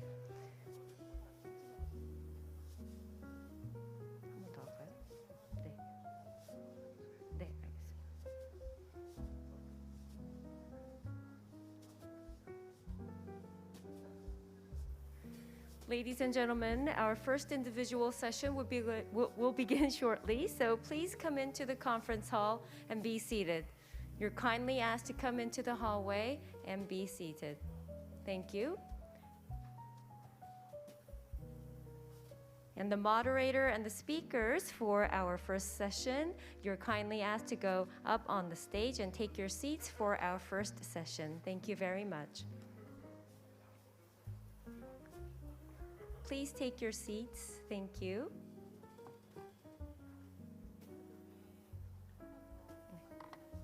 The speakers for session 1, for those of you who are the speakers for session 1, you're kindly asked to take your seats up on the stage. Thank you.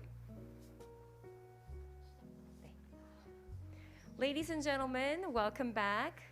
I hope you took some time to take photos and some refreshments. So welcome back to our first individual session. The topic of this session is Public Leadership and HR for a Diverse and Inclusive Society. So a gentle reminder before we go on, please leave your comments or questions on Symflow by scanning this QR code. As I have explained earlier, your valuable input is always welcome. The moderator for this session is Professor Lee Gun-ju at Ewha Women's University. Professor Lee, the microphone is yours. Okay, thank you. I'm Gun-ju Lee, working at the university, Ewha Women's University. And it's my good opportunity as well as a pleasure to moderate this session. In this session, we have two excellent presentations. One by, okay, I have to take my, one by Mr. Daniel Gerson, who from the OECD, who will present the Leading the Future of Work in the Public Service. And the second presentation will be done by Professor Gae-yoon Shin, Kookmin University. His topic is Effects of Perceived Organizational and Supervisory Support on the Public Sector Employee Engagement in COVID-19 Induced Crisis, Mediating Effects of Work-Life Policy Use. Well, it's a long title. And these two excellent presentations will be discussed by Professor Song Gabu, University of Arkansas. I believe he will join us through the net. Okay. I think we have only 55 minutes for two presentations and discussions. So I think we better go fast, okay? Okay, Mr. Daniel, please.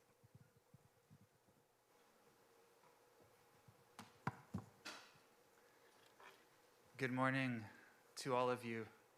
It is really a pleasure to be on a stage in front of people again.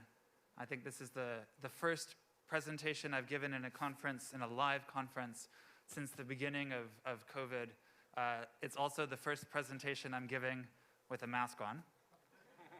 And I'm really hoping that this will not be part of the future of work in the public service. I have the pleasure of managing the work on public employment and management at the OECD. We look at civil service through many lenses.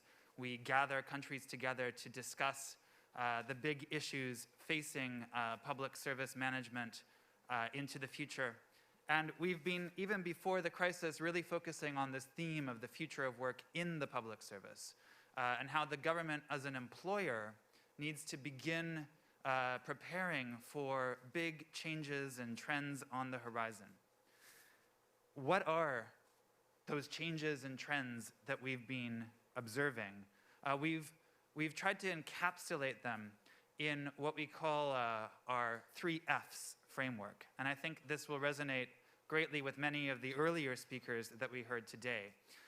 On the one hand, we see public employers and governments really trying to develop new forward-looking elements into their workforce planning processes. So really trying to identify what those new emerging skill sets are, how those can be integrated into the public service, and using better, robust data. Of course, public management, public employment is ultimately a forward-looking endeavor, because the decisions that we're taking today, the people that we're hiring today, will be the public service leaders of the future. And so we need to really be taking this longer-term perspective to workforce management. The second F is flexibility. And of course, this is something that I think the last 18 months have taught us a lot about. How do we make sure that the public service is, yes, looking forward, but also recognizing that the future is very unpredictable, and therefore planning for flexibility, putting in place the kinds of workforce management strategies needed to be able to move skills and capabilities from one area to another emerging priority. Really embedding lifelong learning into the core of HR management.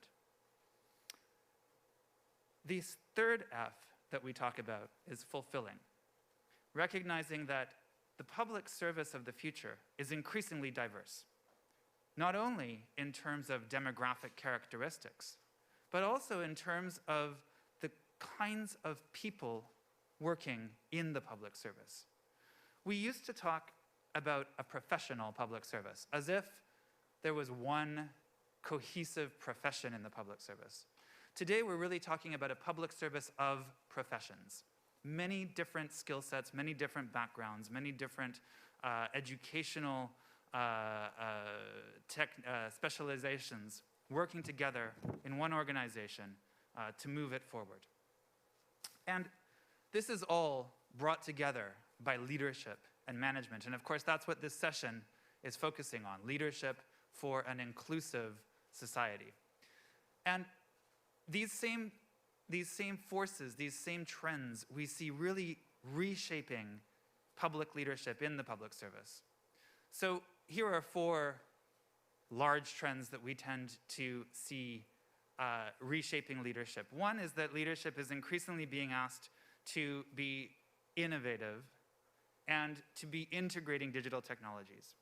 This is a fundamental definition of leadership: making new things happen, making change and progress happen in the public service. If you're not making change and progress happen, we argue that you're managing, but perhaps not leading. The second proposition is that public services are increasingly diverse, as I mentioned earlier.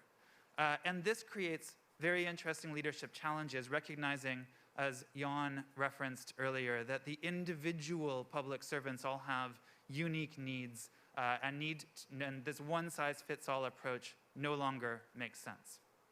A third point is that public leadership is increasingly data-driven. We have huge amounts of data driving new insights to enable managers to make better decisions and leaders to really understand where to take an organization. But this comes with a need for greater insights, skill sets, and understanding of how to use data to really think of the future. And fourthly, leaders will need to be more involved than ever in workforce management and organizational development. They need to be the organizational stewards to really develop the workforce of the future. Because leadership is only leadership if you're working through others. It's about building people around you and achieving your innovative results through them. So, how can governments actually ensure that they have leaders capable of doing this? So much of our work has focused on looking at the various policy and tools that governments are using to build these capabilities and embed these capabilities within their senior civil servants. And we call this the senior civil service system. We've thought of this system, conceptualized it based on 2 axes. And this is based on 2 relatively standard pieces of evidence. First, we need capable senior civil servants. I've just been talking about all of the skills and challenges they need to face. So we need really good people in those positions. But in much of the work that we've done, we've realized that that's not enough. There are great people working in senior civil service positions all around the world who feel very constrained because they are not working in a supportive operating environment. And so the second axis that we look at when we think about senior civil service systems are the environment that senior civil servants are working within. How can we make sure that that is allowing them to put the skills and capabilities that they have to their best use? So when we look at the skill sets, or the interventions, the policies, the tools on the first axis, the capable senior civil servants, we see an increasing use of leadership competency frameworks to really articulate the skills and competencies that governments want and to create a common language around leadership skills in the public service. And this is really important because in many cases we see leaders moving up through their system because they have great technical skills. But the systems themselves tend to lack the language and the common understanding of what leadership skills should also be ensured in these people as they work their way up through their administration. Then, of course, we need selection and appointment tools that are appropriate, that can test these skills. But in order to get there, we also need a pipeline of people that already have these skills developed. So investing in these skills from an early stage is just as important, if not more important, than investing in these skills once they're already in place. And of course, diversity is not only of the workforce, but of the senior leadership group themselves. And when we talk about then getting great people into their positions, we also need to support them in their operating environment. And here we look at, again, 4 policy areas. One is a very complex one, looking at how we give leaders objectives. We want them to achieve innovation. We have to give them objectives that require innovation. And once they have this mandate through these objectives to do something different, to move something forward, we need to also ensure that they have an appropriate level of autonomy based on trust, based on managerial flexibility, but also managerial accountability. Often, accountability tends to weigh out this level of autonomy needed to actually achieve these innovation objectives. And so, getting this balance correct between objectives, autonomy, and accountability is a very fundamental and challenging aspect of a senior civil service system.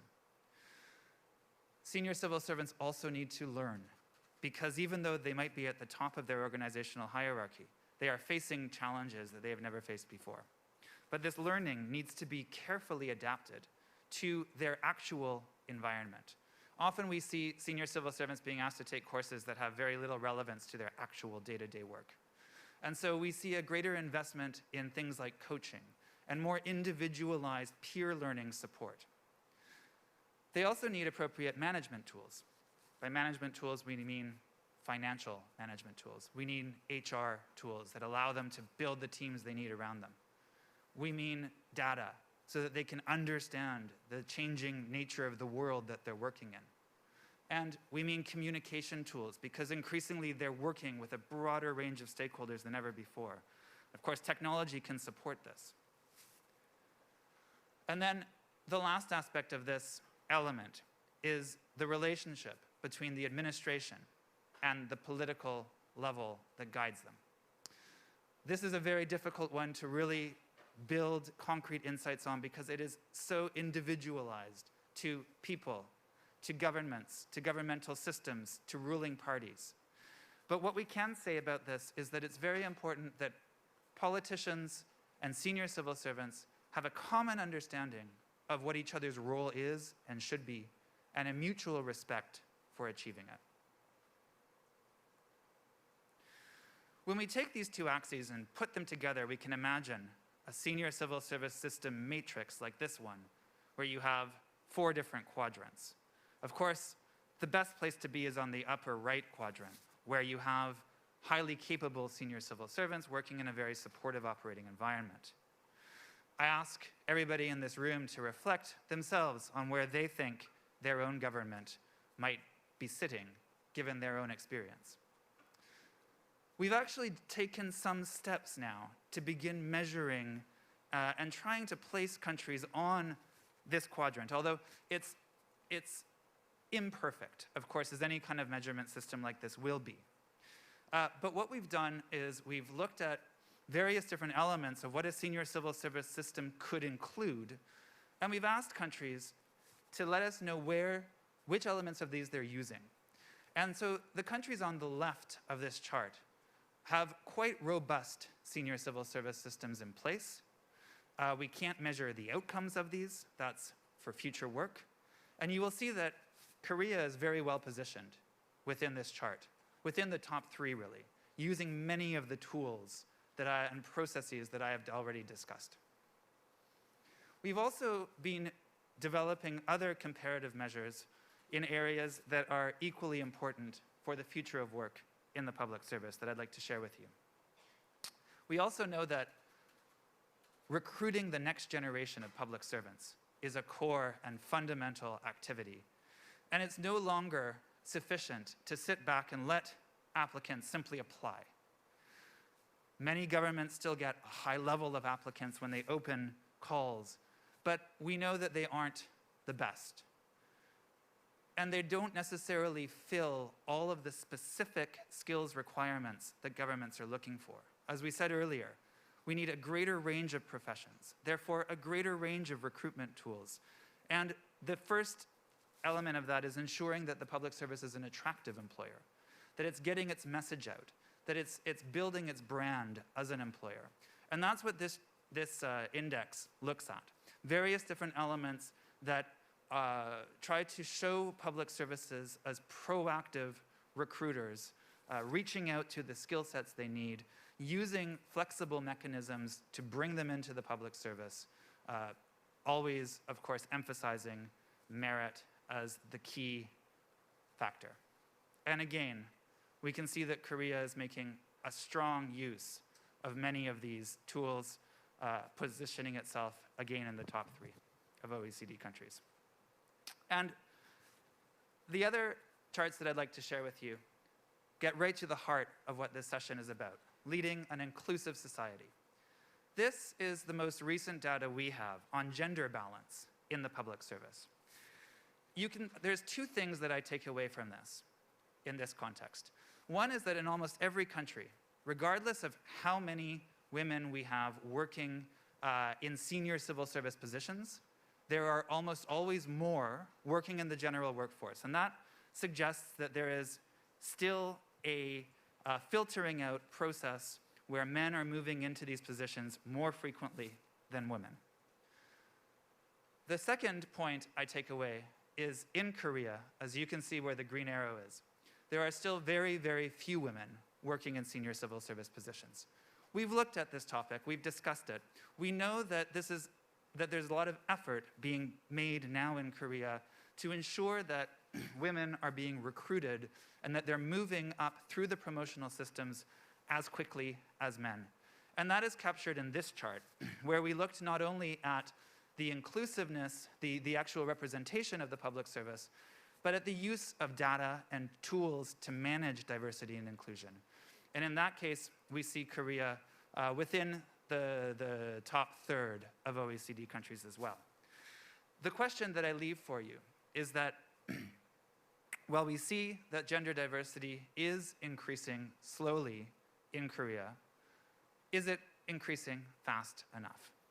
Maybe there are ways of using the tools that are represented in this index to further increase that representation, that diversity, so that the leadership group leading an inclusive public service is inclusive itself. I will stop there and thank you very much for the opportunity to present to you in person in Seoul. Thank you.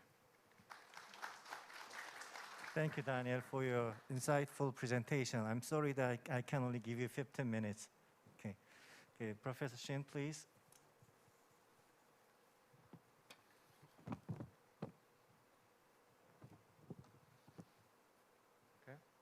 Hello, everyone. I'm happy to have the opportunity to present my recent research. My research basically examines the extent to which the organization and supervisory support have the impact on employee engagement.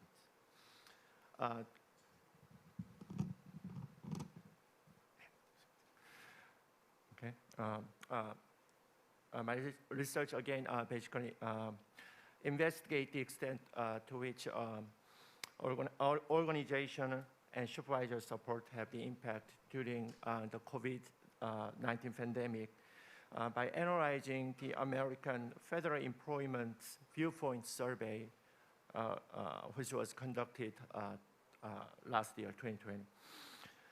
My research also captures the indirect effects of organization and supervisor support on employee engagement through work-life policy implementation.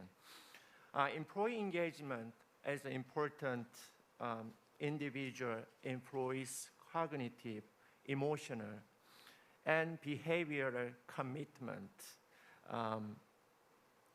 to increase individual and organizational outcomes. Therefore, when they feel supported by their organization, they eventually keep themselves within the responsibility they are performing. Sorry about that. Should I use this remote to move to the next slide?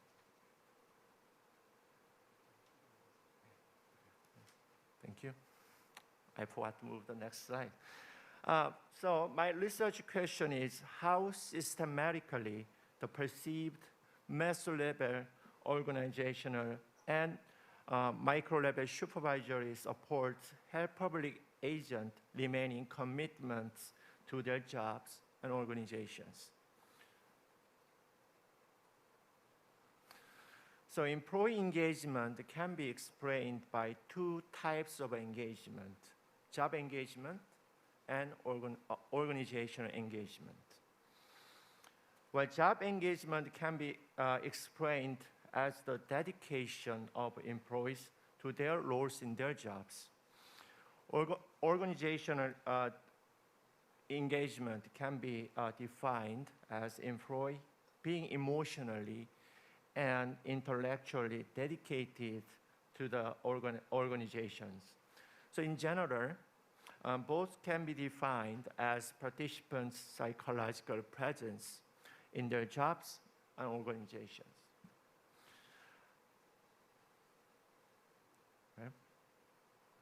So to explain the effect of workplace supports on employee engagement, I suggest two theoretical frames: social exchange theory and organizational support theory.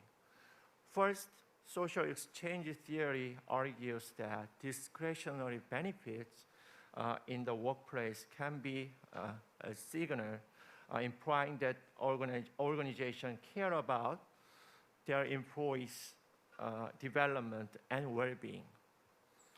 In response to organizational care and support, employees have feeling of obligations to return the benefits by showing their commitment to their organizations. Second, organizational support theory suggests that employees develop their perception that the organization and their supervisor care about them based on rates of social supports and interpersonal interactions. Therefore, employees feel more motivated and more likely to contribute to their organizations. So based on these two theoretical implications, I can suggest that organizations and supervisors can help their employees more motivated to their jobs by increasing both work-related and non-work-related social support. In this paper, in my paper, I also suggest that work-life policies affect employee engagement. So work-life policies is one of the widely used practices that organizations provide to improve employees' ability to contribute, to combine the needs of work and personal life.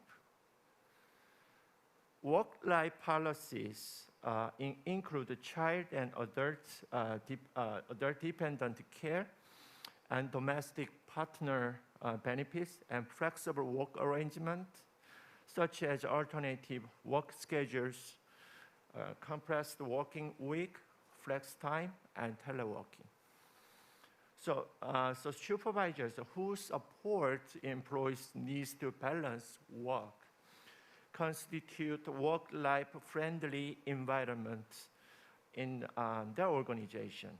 Therefore, employees' work outcomes will be significantly increased by work-life policies. Okay, so based on theoretical framework I suggest 5 testable hypotheses. Hypothesis 1 and 2 suggest the direct linkage between organizational and supervisory support and employment engagement. Third hypothesis suggests that work-life policy use will increase employee engagement. Finally, the last 2 hypotheses posit the indirect positive impact of organizational and supervisory support on employment engagement through work-life policy implementation.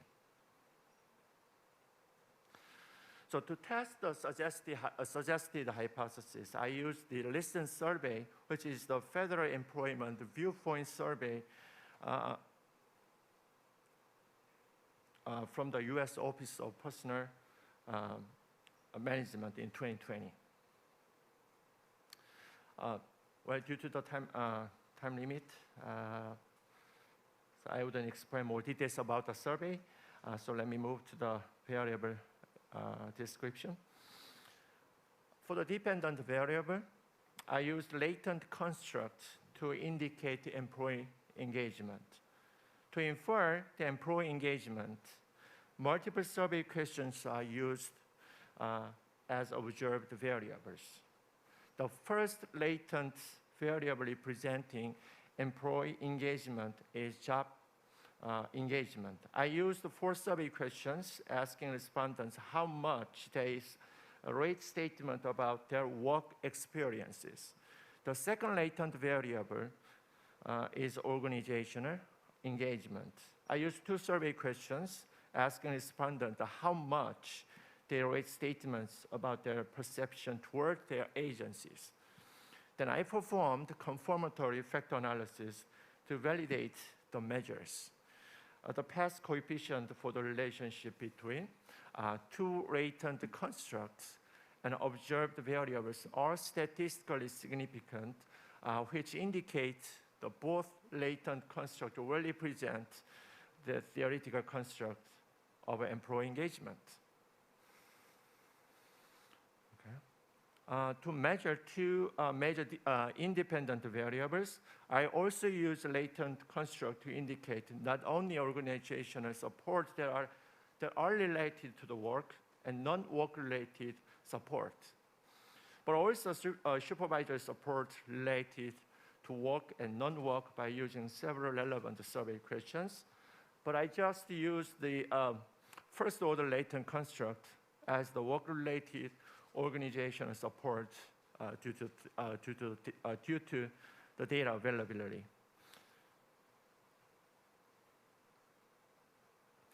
I also use latent construct indicating work-life policy use during COVID-19 as the mediating factors on the relationship between supervisory and organizational support and employee engagement. The first latent variable is flexible work management generated using 2 survey questions indicating the use of telework policy and alternative work schedules. The second latent variable representing the use of work-life policy is the use of child care program. The third is adult-dependent programs that was generated by using 3 survey items about adult-dependent arrangements. The last latent construct for work-life policy use is the use of leave policies generated by using 2 observed variables.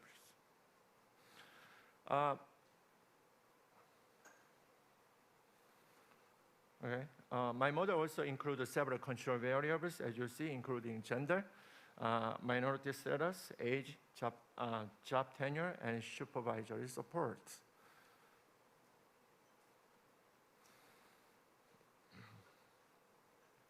All right, to run analysis, I conducted a structural equation model using second-order factors.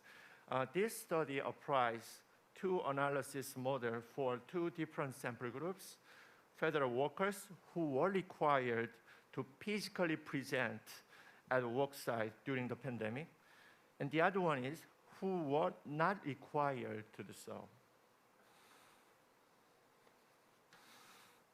Okay. So by analyzing 2 different samples, I suggest that organizational and supervisory support impact on employee engagement vary depending on the work environment.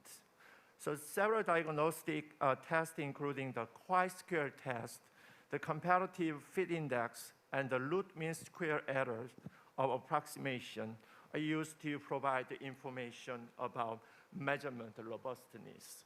To test results show the structural equation models fit the data well. Okay, so I will show you a brief result from the structural equation model. As you see, the result look quite interesting and will support the hypothesis. This model 1 shows the direct impact of organizational and supervisory support on employee engagement, as well as the impact of work-life policy use based on the sample of federal employees who were required to be physically present at work site. So this figure shows that work-related organizational and supervisory support increase employee engagement. So among various work-life policies, flexible work arrangement and child care program enhance their employee engagement. When it comes to indirect impacts on organizational support on employee engagement through work-life policy, work-related support through adult-dependent care leave program enhance employee engagement during the pandemic. But indirect impact, non-work-related organizational support are positive and statistically significant through only the availability of flexible work arrangement. Okay. So looking at the indirect impact of supervisory support on employee engagement through work-life policy, work-related support has significant positive indirect impact on employee engagement through the use of all work-life policy programs. However, non-work-related supervisory support has significant but negative indirect impact on employee engagement through the use of all work-life policy programs. Now turning to the result from sample of federal employees who were not required to be physically present at work site. Work-related organizational support increases employee engagement during the pandemic. When it comes to supervisor support, only non-work-related support increases employee engagement. So among various work-life policy, child care program, adult-dependent care, and leave programs increase their employee engagement. So based on the result of indirect impact of organizational support on employee engagement, neither work-related nor non-work-related social support through the use of work-life policy enhance employee engagement. Lastly, when it comes to the indirect impact of supervisory support, work-related support through the use of child care programs, adult-dependent care, and leave program increase employee engagement. So, however, non-work-related supervisory support has significant but positive indirect impact on employee engagement through the use of only flexible work arrangement. Okay, I will try to finish them now. The findings indicate that organizational and supervisory support impact on employee engagement are different according to the work environment. Specifically, when the federal employees are required to be present at work site, both direct and indirect effect of organizational and supervisory supports on employee engagement are much credible. But during the pandemic, the direct effect of organizational and supervisory support and their indirect effect through our work-life policies are negative and marginal when government employees are required to telework arrangement. Therefore, the result from structural education model suggests the need to redesign strategies to motivate public agents to engage in agency mission, especially when organizations and employees experience an external crisis like the COVID-19 pandemic in public service. All right, let me finish here. Thank you so much again for your attention to my presentation. Thank you. Thank you, Professor Shin, for your presentation. It's time for Professor Song for the discussion. Are Professor Song with us on the line? Hello, I'm here. Okay, can you hear me? Yes. Okay, thank you. Thank you. Why don't you start your discussion right away? Well, thank you, Dr. Lee. Thank you for having me here. I'm Gabu Song from the University of Arkansas in the United States. We had two excellent presentations related to this session theme, public leadership and HR for a diverse and inclusive society today. Gerson offers a timely macro-level comparative analysis of OECD countries' civil service systems, while Dr. Shin focuses on an intriguing micro-level analysis pertaining to US federal government employees' job and organizational engagement. These two studies are complementary in that the former focuses more on extracting some sort of descriptive inferences from an index-based national comparison, while the latter attempts to develop causal inferences from data collected from a US government employee survey. So I will discuss Gerson's study first with a couple of questions and then move to Shin's study. First, Gerson. Mr. Gerson offers a solid theoretical reference to characterize a civil service system. This study not only incorporates more traditional aspects of civil service system characterization, such as competencies and task environments, but also adds more timely DEI dimensions. Also, index-based comparative descriptive analysis of OECD countries provides a great empirical reference with regard to where we are right now and where we ought to go in the future. I have a couple of questions here that includes the question raised by the presenter himself. But I know that we have time constraints, so you can respond to this question, or maybe we can think about it. But first, how were those indices calculated? For example, Gerson discusses the diversity of the workforce index. What is the methodology utilized to develop that index? Second, what are the lessons we learned from the Korean case? And that's exactly what Gershon talked about, especially with regard to DEI aspects of the civil service system. Why did that happen? Where should we go, and in what specific ways? And third, are these DEI dimensions of civil service system competencies compatible with more traditional dimensions of the civil service system competencies? If so, how? If not, why not? Where should we find the balance point between these dimensions? Next, I'm going to move to Sin. Dr. Sin investigates how formal and informal employee support leads to employee engagement in the US federal government context.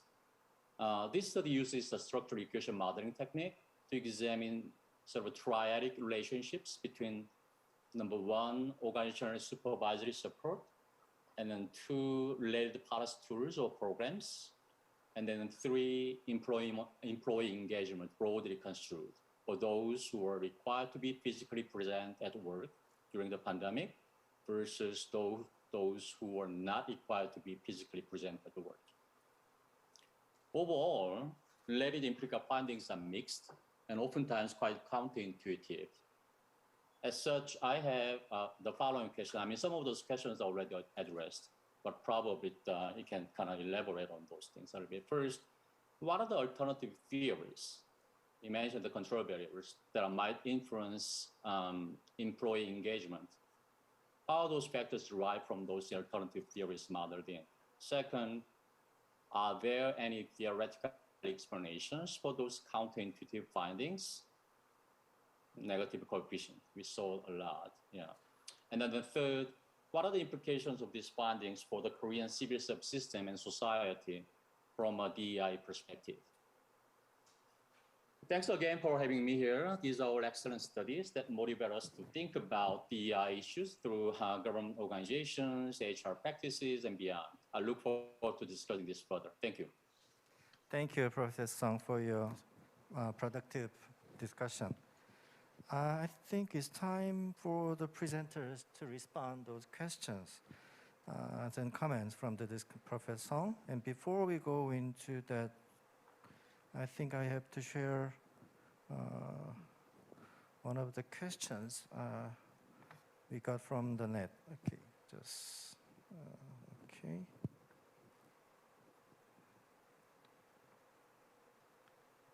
Okay.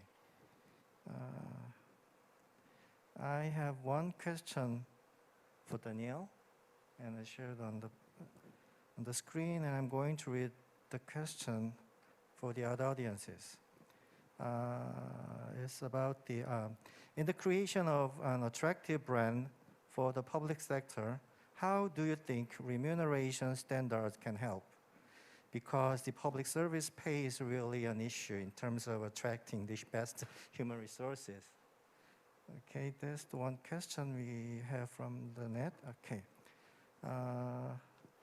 And I'm sorry that I don't have a question for Professor Shin. Okay, Danielle, why don't you start first? Thank you. And thank you so much to Mr. Shin for a really interesting presentation, and Mr. Sung for your comments and questions. Just specifically on the index calculation, there is information that we can share on that. It's clearly structured. The interesting question about the diversity and inclusion aspects that I referred to, I think there are, and your question about whether these are compatible with traditional aspects of civil service management. And I think that gets to the core of part of the problem. From what we've understood in Korea, it's a slow progress up the ladder in public administration, which means that there can be a lot of very inclusive hiring today that won't start to see an impact at the senior levels until many years down the road. And so this is a particular challenge, and one that the government has to decide if it's comfortable with waiting for the amount of time it will take to naturally adjust, or whether there are steps that need to be taken to make it happen more quickly. two things could happen. One, you could promote people more quickly up through the system so that you have younger people moving up more rapidly who show high potential. I understand that that's not always very compatible with a traditional Korean approach to authority and to age and seniority. Another approach can be to actually open up hiring at the senior levels to more external candidates, therefore bringing in more diversity directly in from other sectors. And that's another area that perhaps could be explored. And I know that Korea has some very interesting projects and is trying to do this. And so that might be another avenue that could be strengthened. In terms of the question on remuneration, well, of course, remuneration is an important attractor. And it's not the only attractor, but it is an important one. And one of the things that we've been looking at is how do you make remuneration more flexible so that you can use the same pay envelope to actually be able to attract specific skill sets. Often remuneration in the public sector is highly standardized so that the lower ranking people are actually paid quite well. The senior people are actually paid quite poorly. And really specific professions that are paid well in the private sector are undervalued in the public sector. And so how can you break this apart a little bit to rebalance the way that pay is used to attract the right skill sets, I think is the fundamental question. Professor Chen, please. First of all, thank you, Daniel, for presenting your insights study. I learned a lot. For Professor Song's first question regarding alternative theories, what I still think there are two suggested theories in my paper, social exchange theory and organizational support theory. What explain the employer and employee relationship. But I could suggest one alternative theory, which is job demand resource theory. So job demand resource theory suggests that even if employees work in demanding role, individual can experience less stress if their organization provide resources to support them. So based on this theory, we can expect that employees who experience work engagement proactively try to optimize their job demand and resources through job crafting. So, but I will try to find more theories that would apply to that linkage as well. Your second question regarding counterintuitive findings, basically negative coefficients. As you see the results, most of negative coefficients are from the sample of respondents who are required to telework arrangement. So this basically means that the perceived organizational and supervisory supports are not effective when government employees are required to telework arrangement. Unplanned workplace changes left many wondering how to manage the responsibilities of home and work while continuing business as usual. But these challenges can increase the pressures of work display, a level of intensity in organizational supports, decreasing employee well-being. So therefore, the result from the sample of employees who are required to work at home could be counterintuitive. Of course, there could be other important reasons, so I hope I could find more in discussion section of the paper. You also asked me about the future implication of the findings.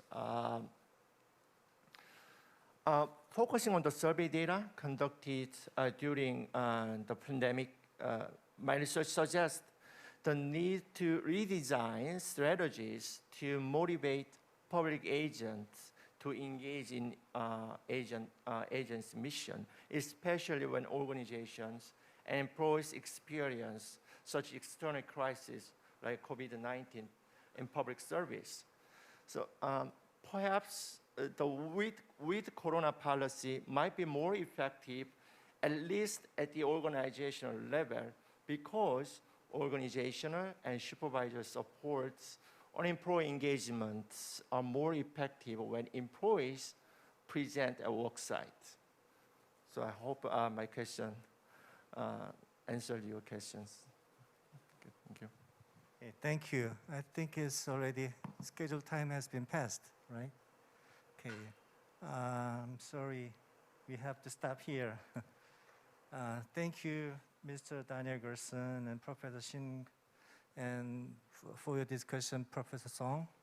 And I hope that the discussion will continue throughout the seminar over the net. Okay, thank you very much. Thank you so much. Please give the gentleman another big round of applause. Thank you very much for the passionate discussion. Thank you. Now we will take another short break. We will be back at 11:25 for our next session. See you in a short time. Thank you.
Ladies and gentlemen, session 2 will begin shortly.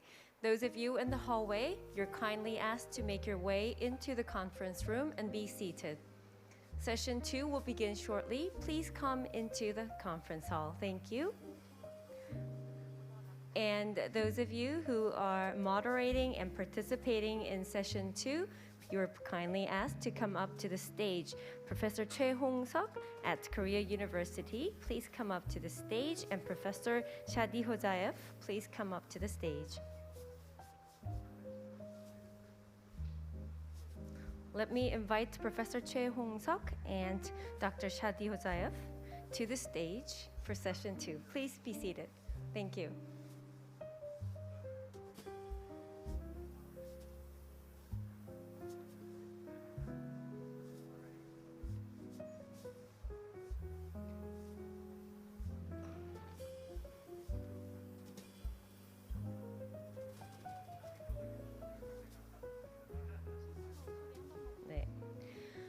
So I believe you are well aware by now that we're using Symflow, a real-time Q&A and survey platform. So please scan this QR code on the screen for any comments or a survey which will be used in session 3. Your feedback, your questions, always is welcomed, and you can easily do it by scanning this QR on the screen or on your leaflets.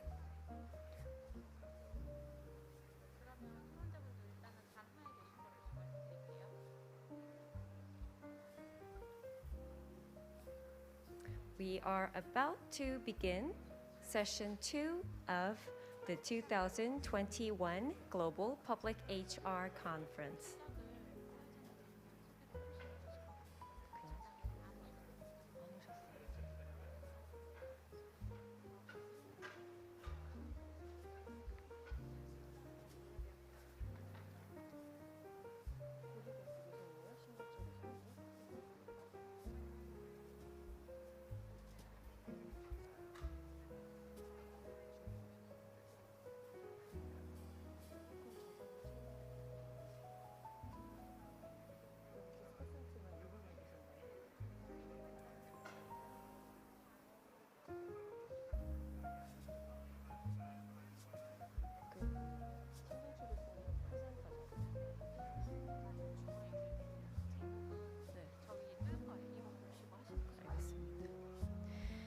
Welcome back, everyone. We will begin our session 2. This session 2 is held under the theme of Public HR as a Facilitator for Sustainable Innovation.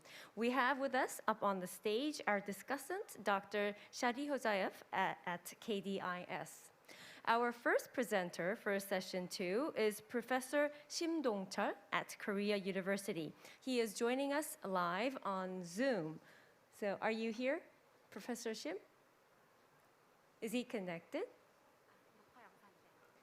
Okay, he's Hi, here. thank you for giving me a chance to give a presentation. My name is Dong-chul Shin, Associate Professor at Korea University.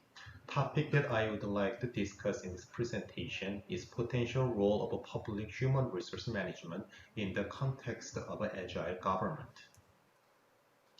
Nowadays, we use the term a lot, such as future government, transformation of a government, or platform government to describe the potential new form of government in the future.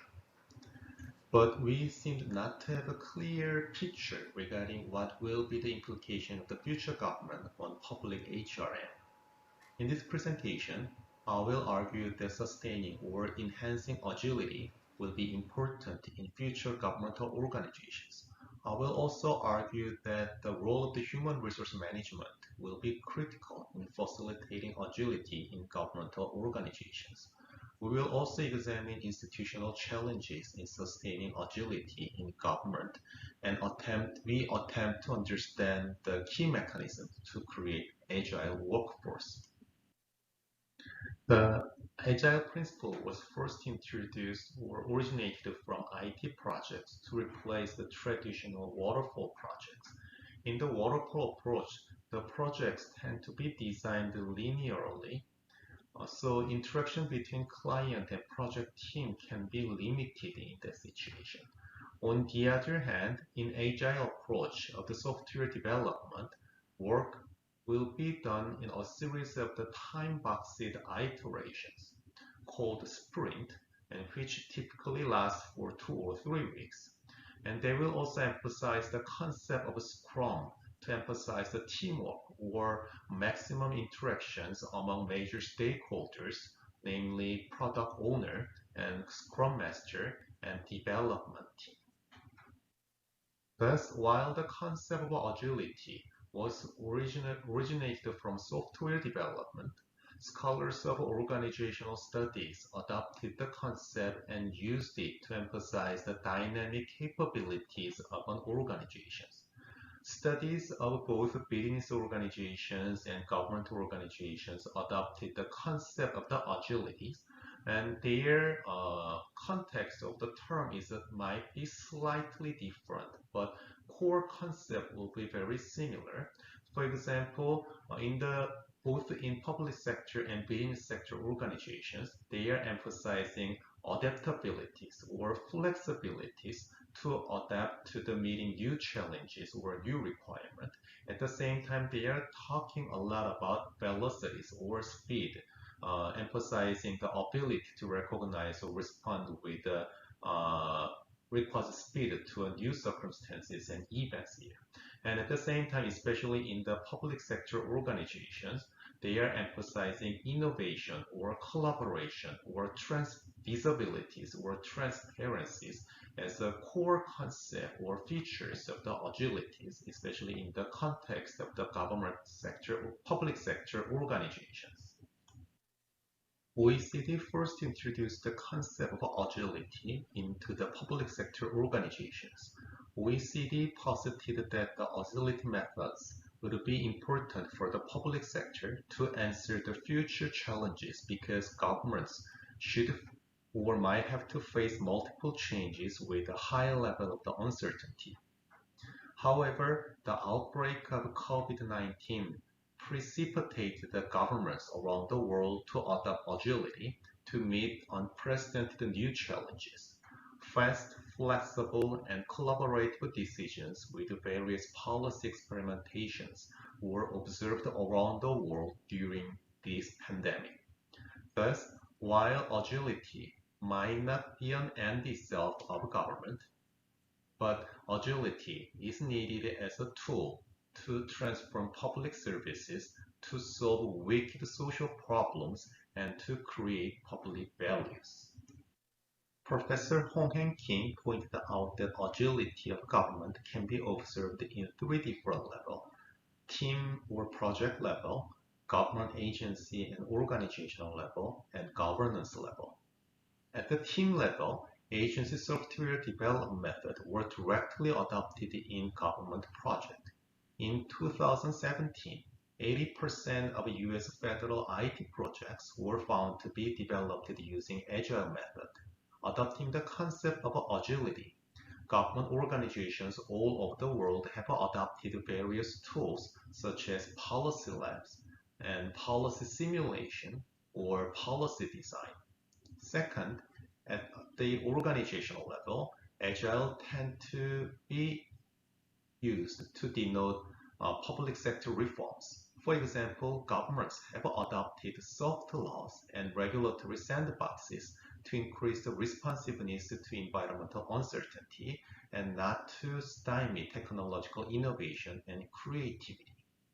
At a governance level, agility of the government is being emphasized to adapt their public programs according to feedbacks and opinions from them. Co-creation projects among private sector companies, governmental agencies, and citizens could be a good example. In this presentation, I argue that human resource management is an important vehicle to enhance agility in government. As first principle of Agile Manifesto pointed out here, organizations should value individuals and interactions over process and tools. Agility in an organization would be largely based on people skills and team dynamics. It is not easy to establish self-directed cross-functional teams into hierarchical government organizations.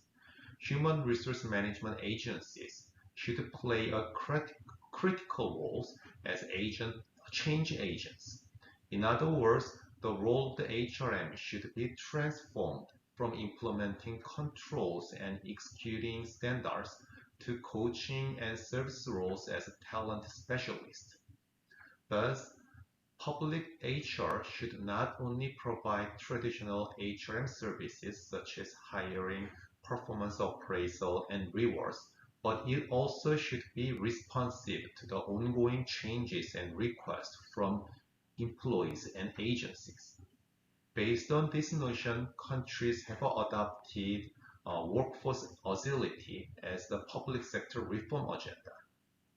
The table shows even before the pandemic, actually data were collected in 2015, 17 countries put their highest reform priority in developing workforce agility, while only 8 countries did not put much priority in developing workforce agility among OECD countries. To support agility in the context of governmental organizations, I suggest principles of agile talent management. The first principle is delegation and transparency. Traditional government HRM policies have focused on control and standardization. The value of fairness has indeed been a core value in HRM policies. However, practitioners and scholars pointed out that centralized HRM can stymie governmental agencies to find the right person for their needs. Thus, I argue many HRM decisions should be delegated to each government agency, and HRM functions in each department should adopt more roles. The second principle is team focus. The merit-based competition and individual evaluation has been the core foundation of HRM policies in government. However, in Agile HR should focus more on providing support for project team. In this context, Agile HR should find teams that might suffer from team dynamics with low performance and should provide consultative services for them. To do that, analysis of the HRM data should be the starting point, and the orientation of coaching should be established among HRM teams. The third principle is continuous learning innovation. Traditional bureaucracy has focused on stabilizing public service provision. In this context, the classification and standardization of the jobs is core talent management standard. However, in Agile public HR should find a way to encourage proactive behaviors and innovative behaviors of their employees. All those standards should be founded based on person and project focus rather than job classification and organizational focus. Based on the principle of Agile HR, the table summarizes how human resource management practices should be changed in the process of the selection, development, and evaluation and reward. We will not be able to cover one by one due to time limit, but it should be noted that constructive feedback, coaching, and employees' initiative with self-leadership are being more emphasized rather than performance appraisal and executive leadership. It should be also noted that employees under agile workforce development are encouraged to generalist rather than specialist so that they can develop the capacity to cope with various uncertain situations. For the rapid response of each agency to enhance the dynamic capability, decentralization in the public sector should be accompanied by a sound accountability framework to ensure the consistent application of HR policies. Furthermore, managers need sufficient HR expertise within their work unit to execute delegated responsibilities effectively. However, one of the fundamental barriers in pursuing workforce agility in government lies in rigidity and centralization of the HR system. Due to existing human resource requirements and accountabilities, hiring is too often slow, cumbersome, and outdated. Figure presents the level of HRM decentralization among OECD countries. The data shows that Switzerland, Netherlands, and South Korea sustain a highly centralized HRM system among OECD countries, while Germany, Portugal, and Austria contain a decentralized HRM system. Previous studies also found that the public sector employees should face institutional challenges in pursuing agility. For example, OECD has found that the culture and legal framework do not provide any incentives for individual initiatives because of the excessive investigation of the administrative process, so-called legal formalism. And also governments also need to function hierarchically, which means that all major decisions have to go through several official decision-making bodies, such as steering committees or work group, which slows the development process as a whole. In addition, leaders in governmental organizations realistically might be reluctant toward the concept of flexibility because it is perceived as a loss of control over projects. Media and political pressures are also constrained because they could contribute to creating a risk-averse culture among government employees. Then what would be the key success factors to create an agile workforce? The key mechanism to promote agility is to change the bureaucratic culture to one to encourage the competition of ideas, which requires innovation, creativity, and willingness to succeed. The key mechanism to enhance the creativity in governmental organization is to imbue the employees' intrinsic motivation. Then next question would be placed on how to improve employees' initiatives and proactive orientations. Colleagues and I conducted a series of empirical studies, and the study consistently suggests the following points. First of all, leadership was found to be important in enhancing innovative behavior both at team and individual levels.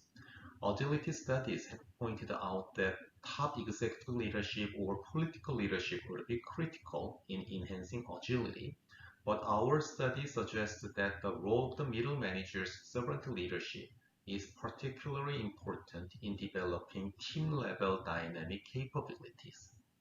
We also found that ethical climate and employees' public service values are important in imbuing employee engagement and team creativity. Many studies have pointed out that government organizations and government employees should be transformed to have more risk-taking and innovative orientation.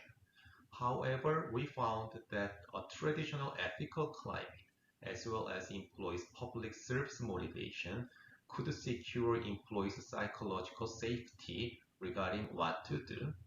And we also found that value congruence between employees'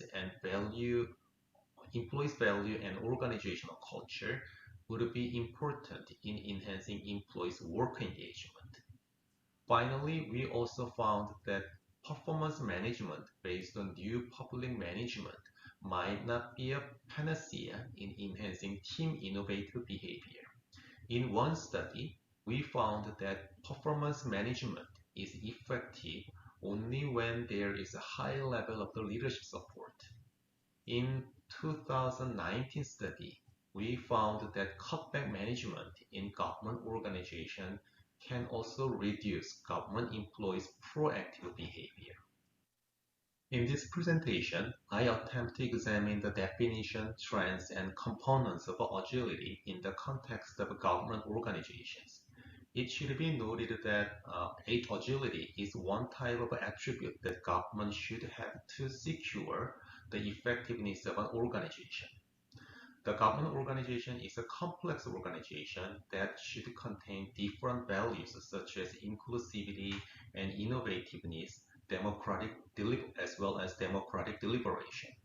Moreover, the pursuit of agility in HRM might engender conflicts with practices of traditional bureaucratic organizations. Accordingly, steps for changes should be carefully designed, and the common understanding of agility should be made before jumping into workforce agility. Of course, more studies are needed to understand how the agile approach works within bureaucratic organizational structure.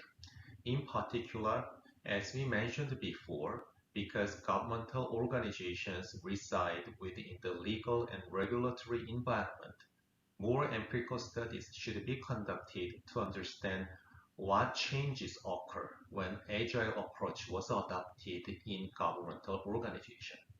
Okay, that's the end of the presentation, and maybe we will continue our conversation based on the discussion later. Thank you for listening my presentation. Thank you very much for the very nice and interesting presentation, Professor Shin. And we will move on to the next presentation. Next presenter will be Park Won-ju from Dongguk University.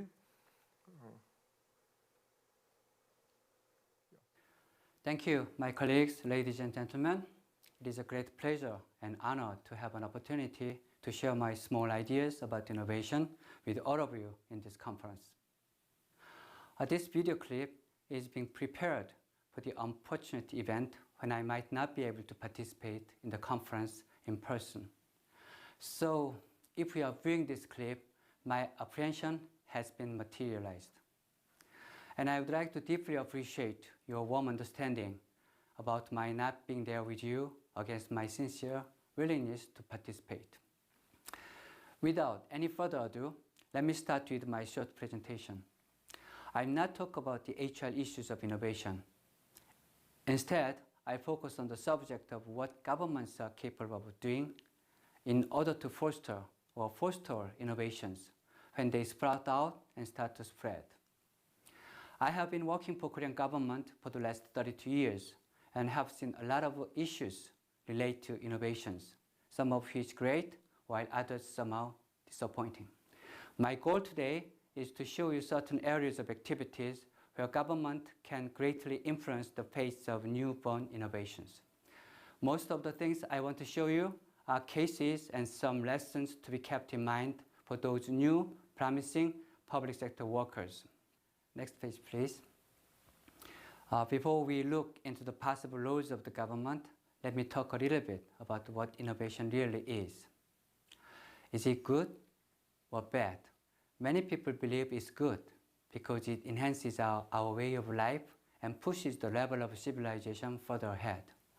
There are also quite a few others who object to innovation because it's hurting and intimidating their everyday life.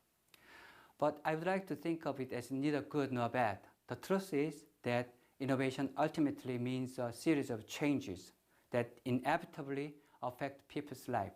There's nothing good or bad. The only thing that remains is the inevitability of change. It is easier to view innovation as a variation of evolution, which works on the frame of survival of the fittest. When something changed in the ecosystem, those who live there should adjust themselves in order to survive. Nature dictates that those who successfully adjusted to the change should survive, while those who did not should perish. If nobody were able to adjust, so be it. There will be no residents left in the system. That's so-called the law of evolution. In evolution, nature is the main actor, and survivors are peoples governed by their luck. In the context of innovation, however, things are a little bit different. There are changes or challenges and winners or losers for sure. But the main actor is the one who faces the challenge and wills to survive. It will do its best to find optimal action to survive, and if successful, it will be the winner. It has a distinct intention to survive, which is also another difference from evolution. The pathway it chooses to survive constitutes what we call innovation. So, there is a certain element of inevitability here.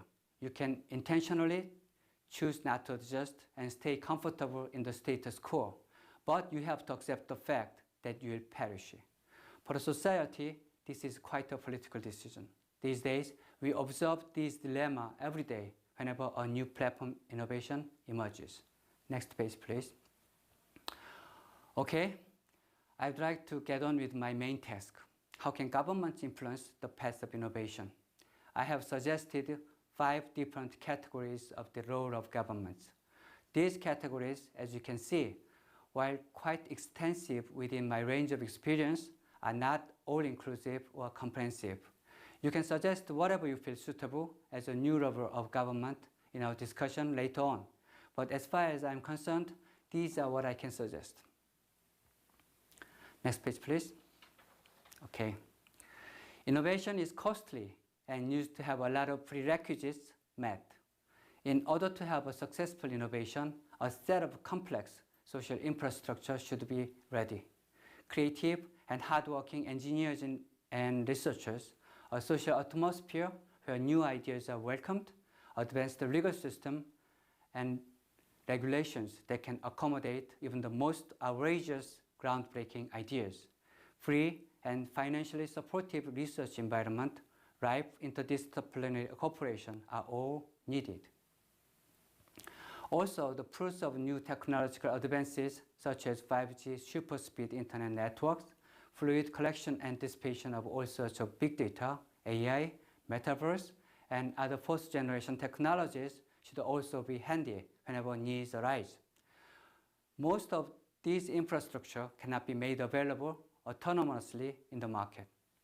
Government should provide those infrastructures, advanced educational system, high-efficiency financial support, 5G network, and other IT infras, along with ever-changing advanced regulatory regimes can only be made available by the far-reaching insights of the government.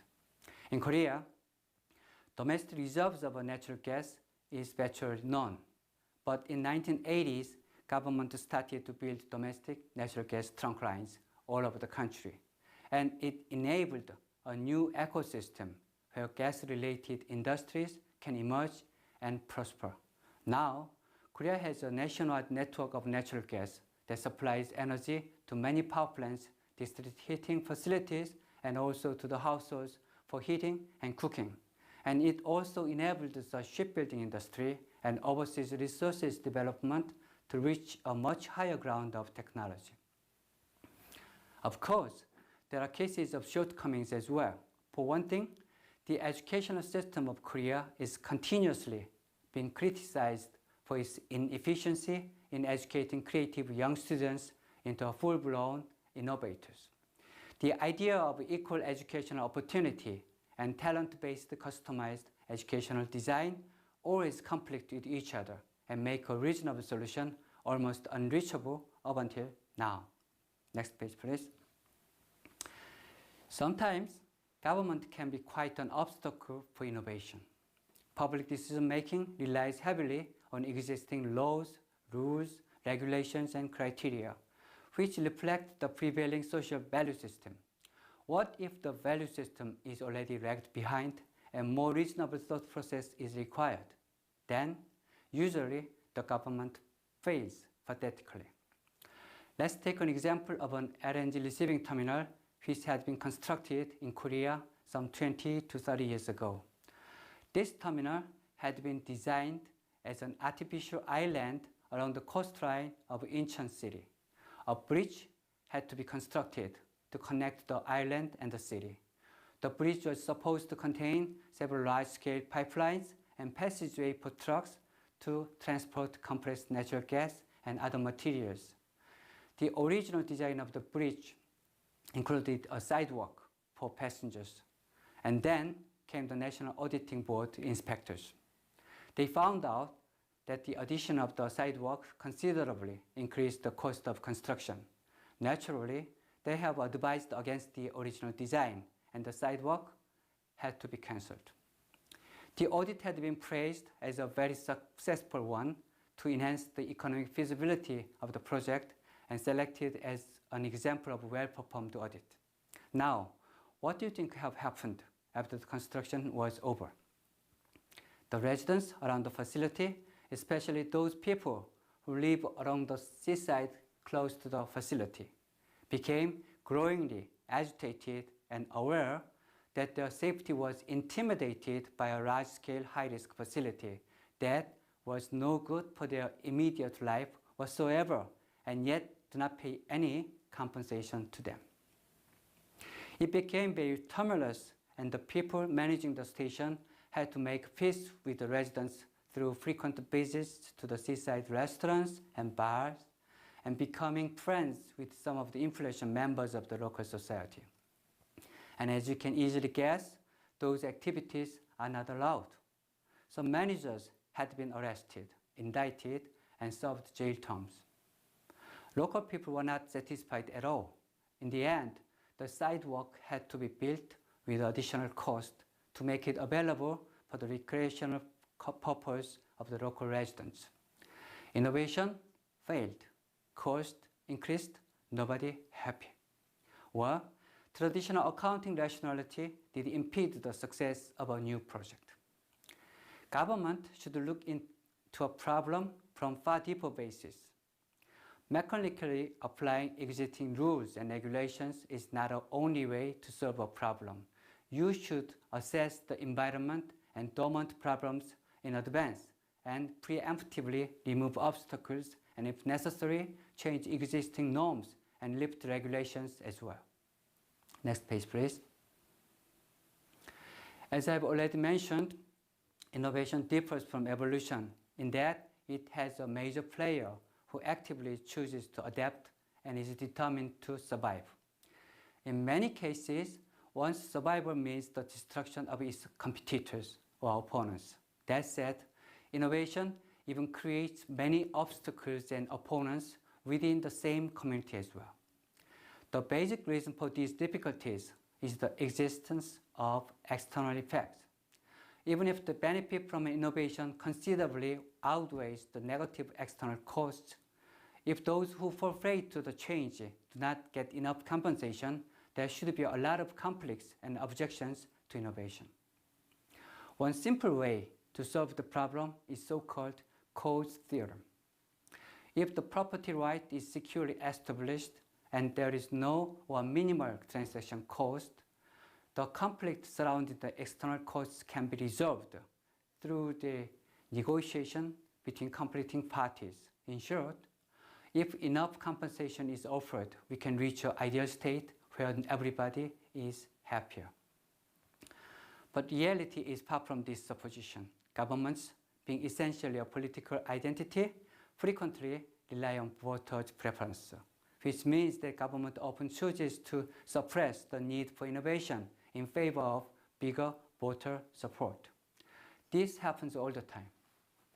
Ever-increasing regulation on retailing industry, which aims to preserve all those mom-and-pop stores, only results in growing customer discomfort, and retailing industry gradually lags behind the global standards of competitiveness. Also, the recent debates over whether to allow a new car-sharing platform in Korea and also whether to allow a large-scale substitute driver platform have all ended with mediocre results. When there was a hot debate, government chose to suppress innovation, and when the objections were not strong enough, government just ignored those who have problems. Traditionally, government has been a regulator, money and infrastructure provider, and social system manager. But in this ever-changing society, government needs to assume a new role. It is to become the mediator and facilitator of innovation. Most of the conflicting interests between different private groups can be mediated if government can assess the provisional benefit from innovation and let those beneficiaries share the gains with those who face bad outcomes. I believe that the success of government in the future relies quite heavily on this new role. Next page, please. Public sector depends on taxpayers' money. If lavishly spent, people will get upset. government needs to adopt new technologies and innovations to maintain its efficiency and to enhance the overall satisfaction of consumers. In this regard, government itself becomes the single biggest market for new and innovative technologies and ideas. Because government can spend a lot of money on early stage innovation, which are quite costly, of course, they tend to open up a test bed and early stage markets. Many of the defense technologies, such as radar, remote communication, and aircraft, later became commercially available and drove private sector innovations. The new technologies, such as AI, VR, AR, big data, are now starting to be utilized in many government agencies in Korea. I am sure that those experiences and early adaptations will become valuable experiences for innovators all around Korea. Next page, please. Babies, when born, are very fragile. They need to be protected from outside threats at all costs. Innovators at the early stage face the same magnitudes of intimidation. Usually, bigger companies with stable market share work as regular threats. They try to copy the idea of innovators or cut the price substantially so that a new entrant cannot succeed in the market. Sometimes, competitors file lawsuits to nullify the IPRs of innovators. In Korea alone, more than 10,000 startup companies are launched every year, but most of them fail to remain in the market in the long run. The most crucial part of innovation is the creative ideas. Well-established system of intellectual property rights can protect these ideas to their full potential. Fortunately for Korea, its IPR system is nearing world standard. Last year, legal compensation standard for IPR infringement had increased substantially, enough to dissuade the competitors from copying or pirating existing IPRs. But there are still a lot of things to be done. A few days ago, an attempt to enact a law to introduce a new process of proof gathering, so-called discovery, had failed to pass the National Assembly. Government, unlike individual companies, should look into the long-term effects of legislation from the perspective of whole society, and also needs to understand the dynamics that drive the growth of future industries. In this regard, I believe that Korean government still needs to go forward in its effort to create a sustainable ecosystem for innovation. Next page, please. Well, this ends my part of the presentation. Regardless of my remarks, I do not believe that government are the driving force of innovation. The energy to move forward comes from creative minds and aggressive entrepreneurship. Government should not stand in the way and should work as a supporting force behind the innovation. I hope that many of the innovative government employees worldwide recognize their role in this global process and do their job perfectly well. I return the stage to my colleagues in the conference. Also, I cannot be part of the discussion that follows. I hope to learn what have been discussed and concluded later on. Thank you. Thank you very much, Professor Park. And then I'd like to invite Professor Serujot from KDI School of Public Policy as a discussant. Yeah, could you make discuss? Yeah, thank you very much. First of all, thank you very much to all organizers of this wonderful event and for this opportunity to speak as a discussant. So I found these two topics slightly different from each other, but it's at the same time mutually complementary. So in the first topic, Professor Shim introduced us to the concept of agility as part of the public policy, as part of the government, and at the same time at the micro level as part of the human resources management. And he also examined the potential roles of human resource management as a tool to enhance agility in the public sector. And the second presentation was also very interesting because it elaborated the role of the government in 5 areas, and essentially by providing infrastructure, accepting new demand from the market for innovativeness, then the role of the government as facilitator or supporter of innovation, then the role of the public sector as testbed of innovation, and lastly, the role of the government in securing intellectual property rights as an important part of innovation. So, although these topics are different, they are at the same time interconnected because, as Professor Shim himself acknowledged, agility, one of the parts of agility is innovation. At the same time, innovation is also part of agility because when government supports some new ideas or innovative ideas, it must be also sufficiently agile in terms of being responsive and adaptive to the rapidly changing environment. So I think these two topics are really relevant in today's reality, given our experience with the COVID-19 and its far-reaching implications, as well as given that we are now living or entering the era of the fourth industrial revolution. So I was just wondering, so after this, if possible, I would like to ask questions to both presenters. So with respect to Professor Shim's presentation, while the idea of agile government and the public sector and human resource management is very important, I also found that it is also important that the workforce itself is agile enough. So for that,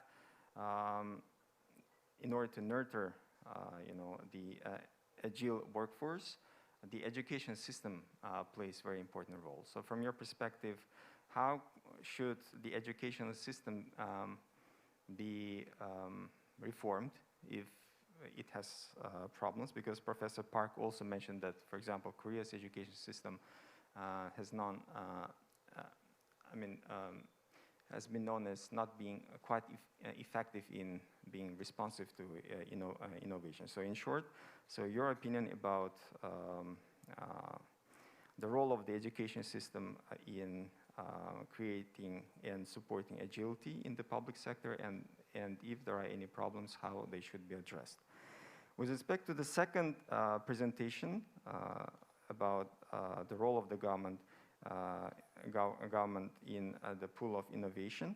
So Professor Park has taken some, or has given some wonderful and interesting examples from the Korea's experience in some of the areas he elaborated. So I was wondering, from your perspective, in which of those 5 areas or roles that the government should play for support innovation, could Korea provide best practice or benchmarks for developing countries to follow?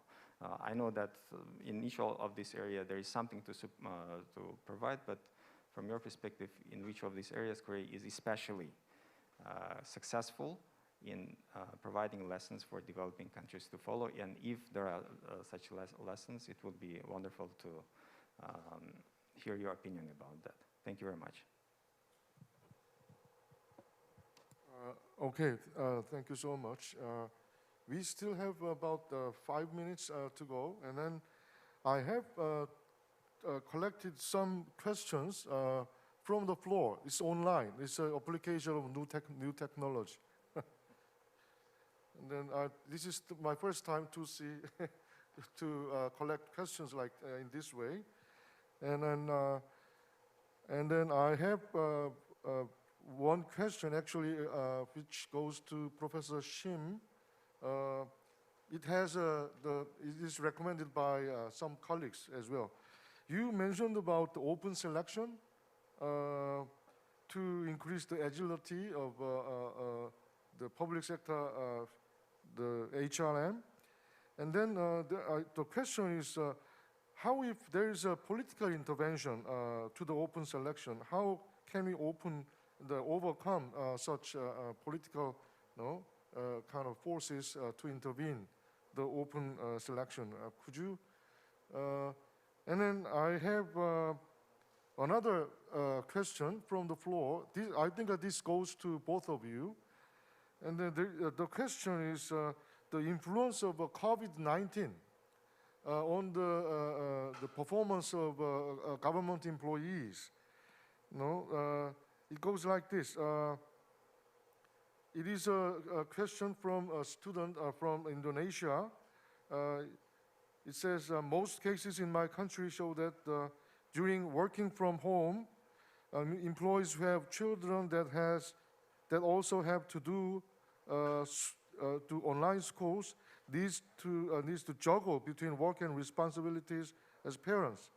What would be the best strategy to counter this phenomena and improve the employees' performance? And then I myself have another question. And then as I heard from the President, Professor Park, you mentioned about the public sector as a test bed. That's something that I will be very, very pleased to watch, to see. And in many cases, I don't really see public sector or government organizations working as a test bed. They always have to be successful. But to make, if we can make the government organization as a test bed for anything, adoption of a new innovative administrative procedures or even application of technologies, it will be probably one of the nicest things to happen. Do we have some strategy in mind? I think I'll give the first round of response to Professor Shim and then the Professor Park. Professor Shim, yeah. Okay. Thank you very much for giving me a chance to also answer various and also very intuitive questions. And I have to say that unfortunately, first, that I don't have a exact answer, but those kind of point that you just pointed out is also very important point that we need to consider further. And for example, as Professor Choi just pointed out, maybe when we are having an open selection, then there might be more possibilities that there might be some political intervention. So because of it, when we are doing or opening those kind of possibilities a little bit more, then we need to guarantee that all the process should be transparent, at least as it is right now, and also protection of the right of the civil servant still will be very important, because if we are ruining expertise with a political intervention, that might really ruin the whole process or whole balance of the civil service system. So because of it, in this situation, we need to assume that we are going to secure highest level of the transparency when we are opening the position here. And at the same time, yes, training will be also very important. But as I investigated, there are some strong point, at least, or a weak point when we are talking about pursuing agility in governmental organization in Korea. Maybe strength would be that we have criticized a lot about job rotation before, because it is just becoming everybody just as a generalist. But nowadays, from the perspective of agility, we are emphasizing more and more generalists, because governmental employees or civil servants should have more and more dynamic capacities within inside of an organization. So from that perspective, maybe job rotation or career development that we have until now will be a good system from my perspective.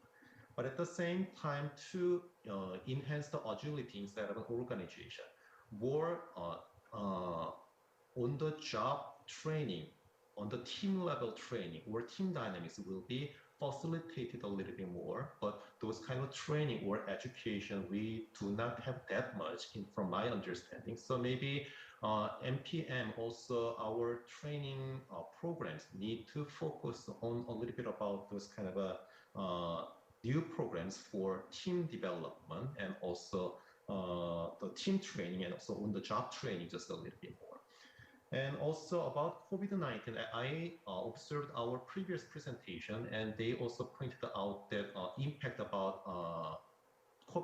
the COVID-19, we need a lot more empirical investigation about it. But it seems to be very clear that way of work that we have done before the COVID-19 has been changed very dramatically after COVID-19. So changing our workings rather than just urging them to go back after the COVID-19. Maybe when we are, one of the good things having a COVID-19, I'm not, is that maybe a positive impact of the COVID-19 is that flexibilities has been enhanced a little bit more inside of the way of the governmental work procedure. So from that perspective, there might be still some good things and bad things, but we need more investigation after the COVID-19 a little bit more to understand what has really changed in terms of our workforce, work life inside of a governmental organization.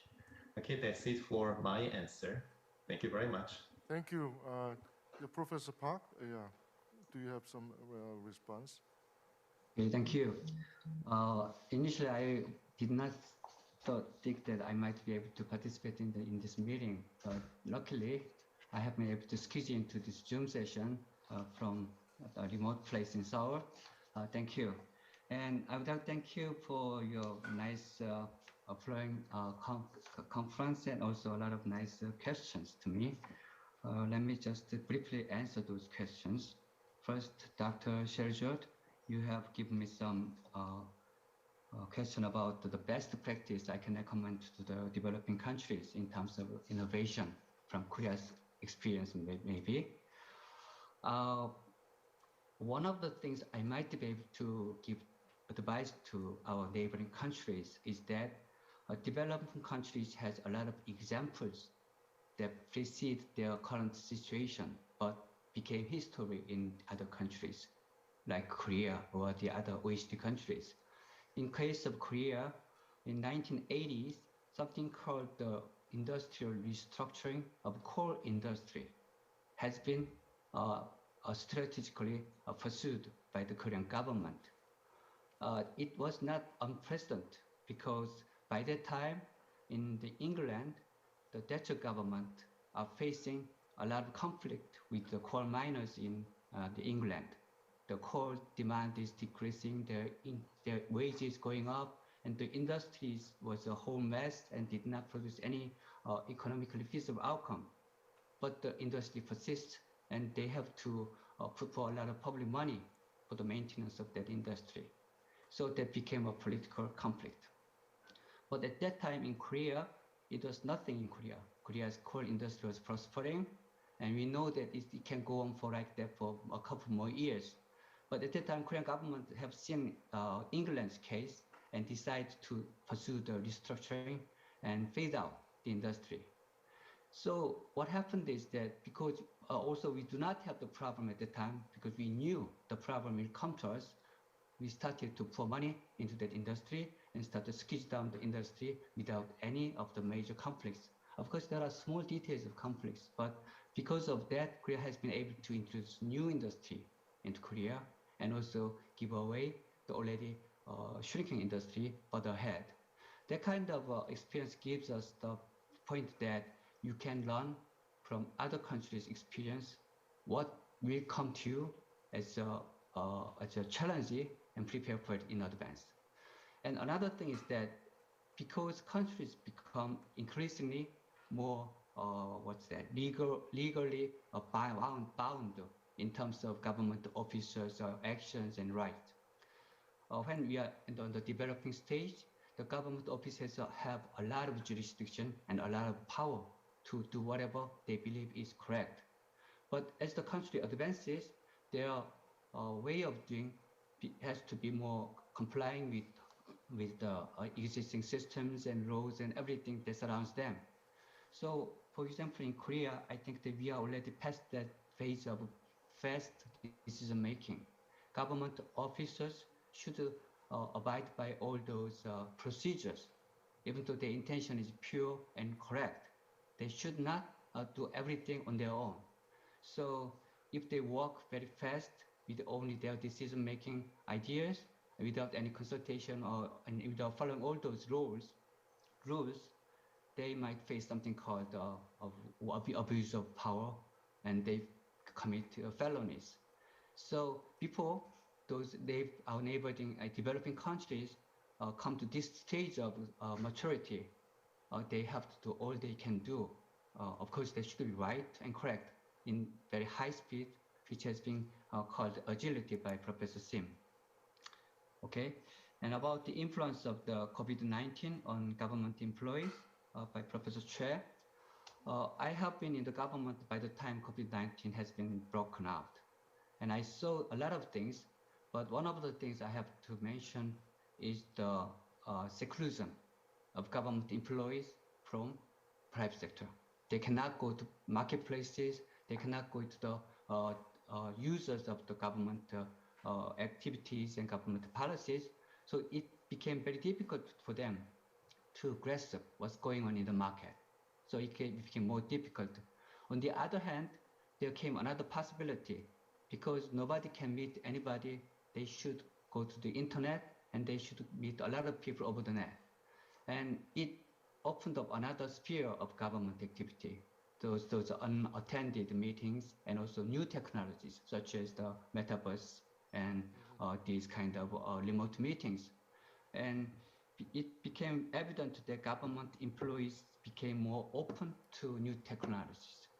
Not only the VR or the remote conferences, they can also look into a lot of other post-generation technologies in open-minded.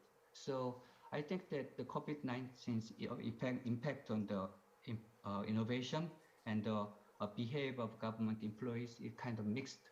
But overall, I think that it pushes ahead and opens up a new possibility for the government policy to go ahead in terms of innovation.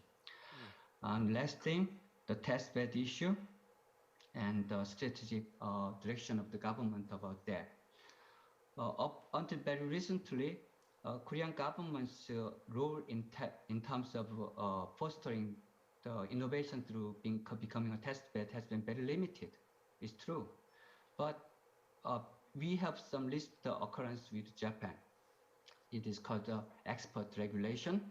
And what happened was that Korea may not get enough supply of crucial materials and equipment from Japan, so it will impede our growth in the future. So we had to rely on domestic supply of new technologies. One of the biggest problems of applying domestic new technology is that it is not confirmed safe. If a company applies the technology into their production system and it fails, the loss can be enormous. So the private sector cannot do that. It can happen in the semiconductor industry, shipbuilding, everywhere. So the government started to a project, something called the promotion plan for materials and equipment starting 2020. And it is kind of a success so far. And one of the things the government should do in this framework is to become the test bed for those new technologies, high risk, low return, and also possibly become a disaster if that's happened in private sector. So this kind of new strategic directive has been adopted by the government quite recently, and I believe the role of the government as the test bed for innovation should expand in the future as well. Thank you. Okay, thank you so much. I think we have to wrap up the session. And then I really appreciate two very nice presentations by Professor Shim and Professor Park. Also, a very nice discussion by Professor Serjot. And also, I've collected actually a lot more questions than three, but we have to wrap up. Thank you very much, all, and then we'll close the session. Thank you. Thank you. Thank you for this intuitive and informative session. We will now take 5 minutes break and we will be back. Please stay tuned.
Distinguished guests, we will proceed with session 3. Those of you in the hallway, please enter this conference hall so we can begin.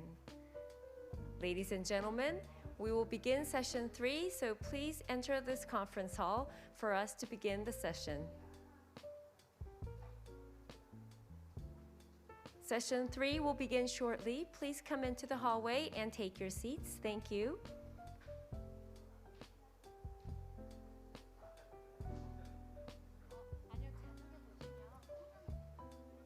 제가 호명해 드리면 올라오시면 되세요. 네.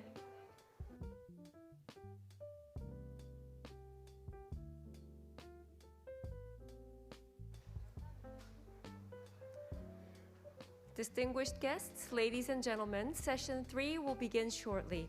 Those of you in the hallway, you're kindly asked to come into the conference hall and take your seats.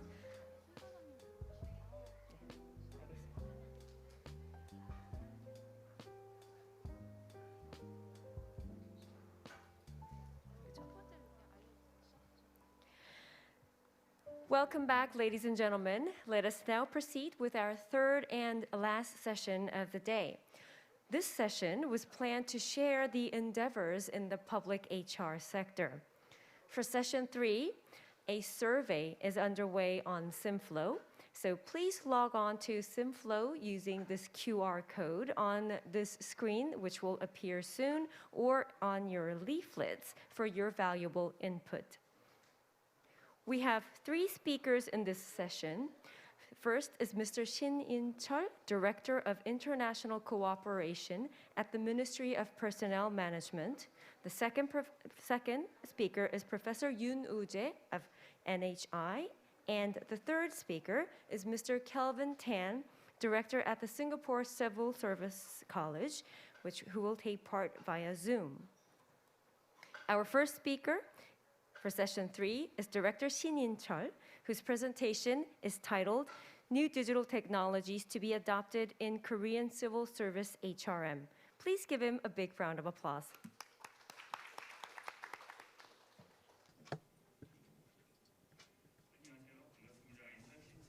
Distinguished guests, good morning, good afternoon, and good evening. I'm Inter Shin, the International Cooperation Officer of the Ministry of Personnel Management. Today, I'd like to talk about 3 new digital technologies actively used in the Korean HR management.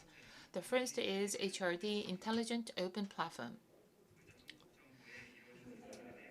First, I'd like to talk about the Korean government's e-learning system. The Korea opened its first e-learning center in 2000, and it was upgraded to the current system called Nara Learning Center in 2017. More than 3,000 educational contents created by each ministry are available through this NARA Learning Center, in addition to the mandatory courses that must be completed as required by the law, such as the courses on public service ethics, gender sensitivity, general job skills such as legislation, budgeting, public relations, and government philosophy and policies are also available on the platform. Since the outbreak of COVID-19, traditional on-site lectures have become difficult to be carried out as that require the movement of instructors and learners, and accordingly, the demand for non-face-to-face training courses has grown exponentially.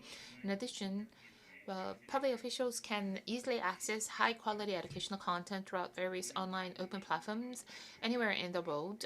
That is another reason for us not to be able to stick to the traditional teaching method anymore.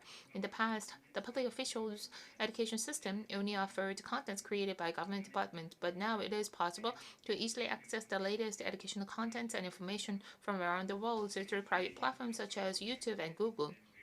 So, the government has paid keen attention to the need to actively utilize educational content produced faster and more diversely by the private sector and provide them in a form that can enable immersive learning.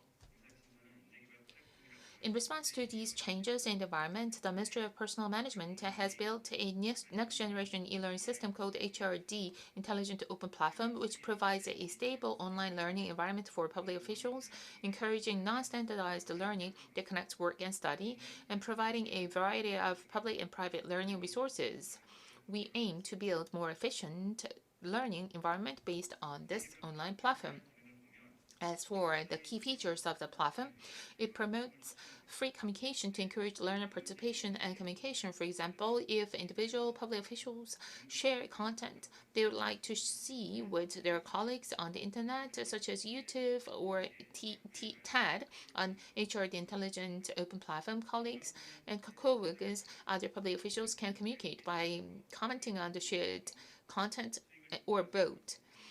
Content creators in the private sector are also building a system so that they can freely enter the platform to supply paid content and generate revenue. It also provides a functionality to recommend content tailored to the needs. On the other hand, a stable and secure real-time video education system specialized for public officials' education is being built as part of the platform in consideration of COVID-19 situation. This is a screen showing the implementation of major features. The dashboard at the top shows individual learning performance and record. Learning data is automatically stored and managed, and as shown on the screen, you can copy the URL of YouTube, a blog, etc., and paste it into the blank space. You can share the content with other public officials, although it is still in a pilot mode. The discussions are taking place in the form of comments and various fees. I believe this signals active participation and communication. This is a screen that shows customized recommendation of training courses for each individual. Artificial intelligence engine will recommend a large amount of learning resources, such as platform services, YouTube, Netflix, and Amazon, which are already familiar. We are rather familiar with them through personal information, job description, and keywords of interest. Since finding content is not easy for anyone, we are upgrading the recommendation algorithm so that it can recommend more suitable content through the second phase of project. In the case of real-time video lectures, we have referred to several widely used private platforms such as Zoom and Webex to build a standalone system with reliability and security suitable for public officials' education. The HRD Intelligent Open Platform project is a 3-year project which will be completed next year. From next year, we will plan to expand the service to all public officials in the central government agencies while enhancing and improving the platform.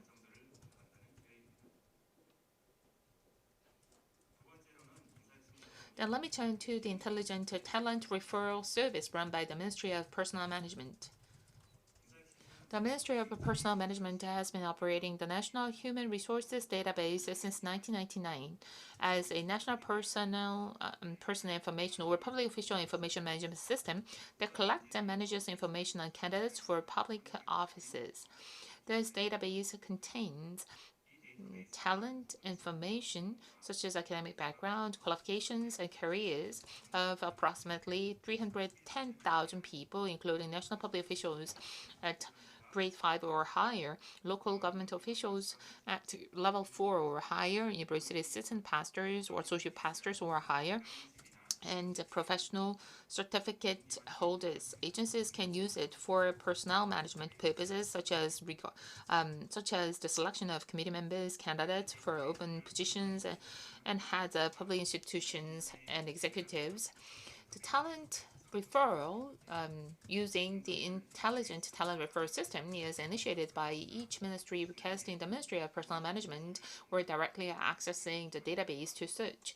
As a result, starting from July this year, if you set and put in talent referral requests such as area of specialization, position, and rank, artificial intelligence matches the expertise data in the talent database to recommend the most suitable candidate. The Intelligent Talent Referral Service quantifies the matching ratio for each item, such as professionalism, career, and relevance of the subject, as well as a simple list of candidates, and displays it as a comprehensive score. When the HR manager evaluates the degree of adoption or suitability of the referral, artificial intelligence is retrained based on the feedback in order to enhance the accuracy of the referral. The figure you see here is a conceptual diagram of a talent referral algorithm using artificial intelligence technology. When a search word for the position you want to refer is entered, multiple candidates are selected by putting together the professional level, the suitability, and the position and rank among the people in the national talent or national employees database. In addition to developing algorithm tools to improve the accuracy of AI searches and referrals, the existing 31 specialized classification system will be expanded to have more than 350 systems, and the appropriateness of each item will be scored rather than just putting in the adoption rate. And the evaluation will be used for the next referral to improve the accuracy of the search. From the beginning of this year until last month, 8,325 candidates for 3,418 positions in 91 organizations have been recommended through AI search for about 9 months. We are receiving a great feedback that the accuracy of the referred people's expertise and the position has improved, supporting HR management. The last case study I'd like to share with you is the use of artificial intelligence for recruitment. Large-scale meetings and conferences have not been available due to the pandemic.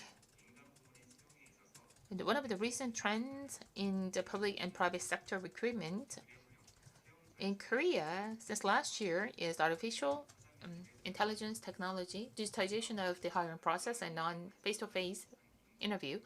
Among them, the use of artificial intelligence interview tool received the most attention. It can preemptively evaluate not only the responses of the candidates, but also tone, intonation, blinking, or gazing, as well as the face muscle movements.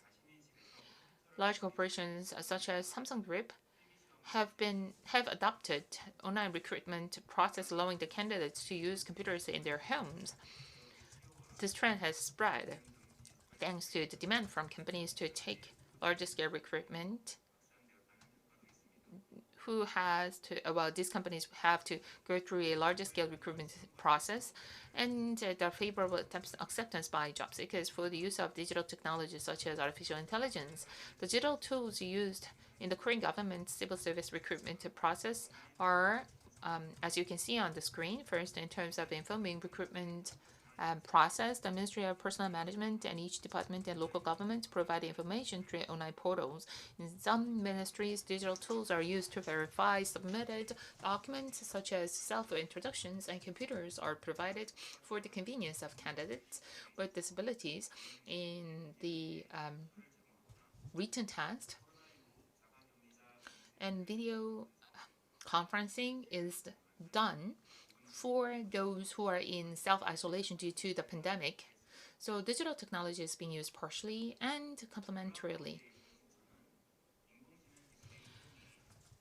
Against this backdrop, the Ministry of Personnel Management is keen on ensuring how to use the artificial intelligence technology in an effective manner in hiring civil servants and using this technology to reduce recruitment cost and aid securing aid in talent selection. And the government wants to be prepared for the application of artificial intelligence technology. So, in order to have a better understanding of how these technologies have been adopted and whether they have made any significant contributions, the government has conducted a survey last year, and it was found that stakeholders such as ministries, hiring managers, and the candidates have expectations as well as concerns as to the adoption of these technologies for the selection and the recruitment of the government officials. The use of artificial intelligence is expected to have various effects, but it also has various side effects as well.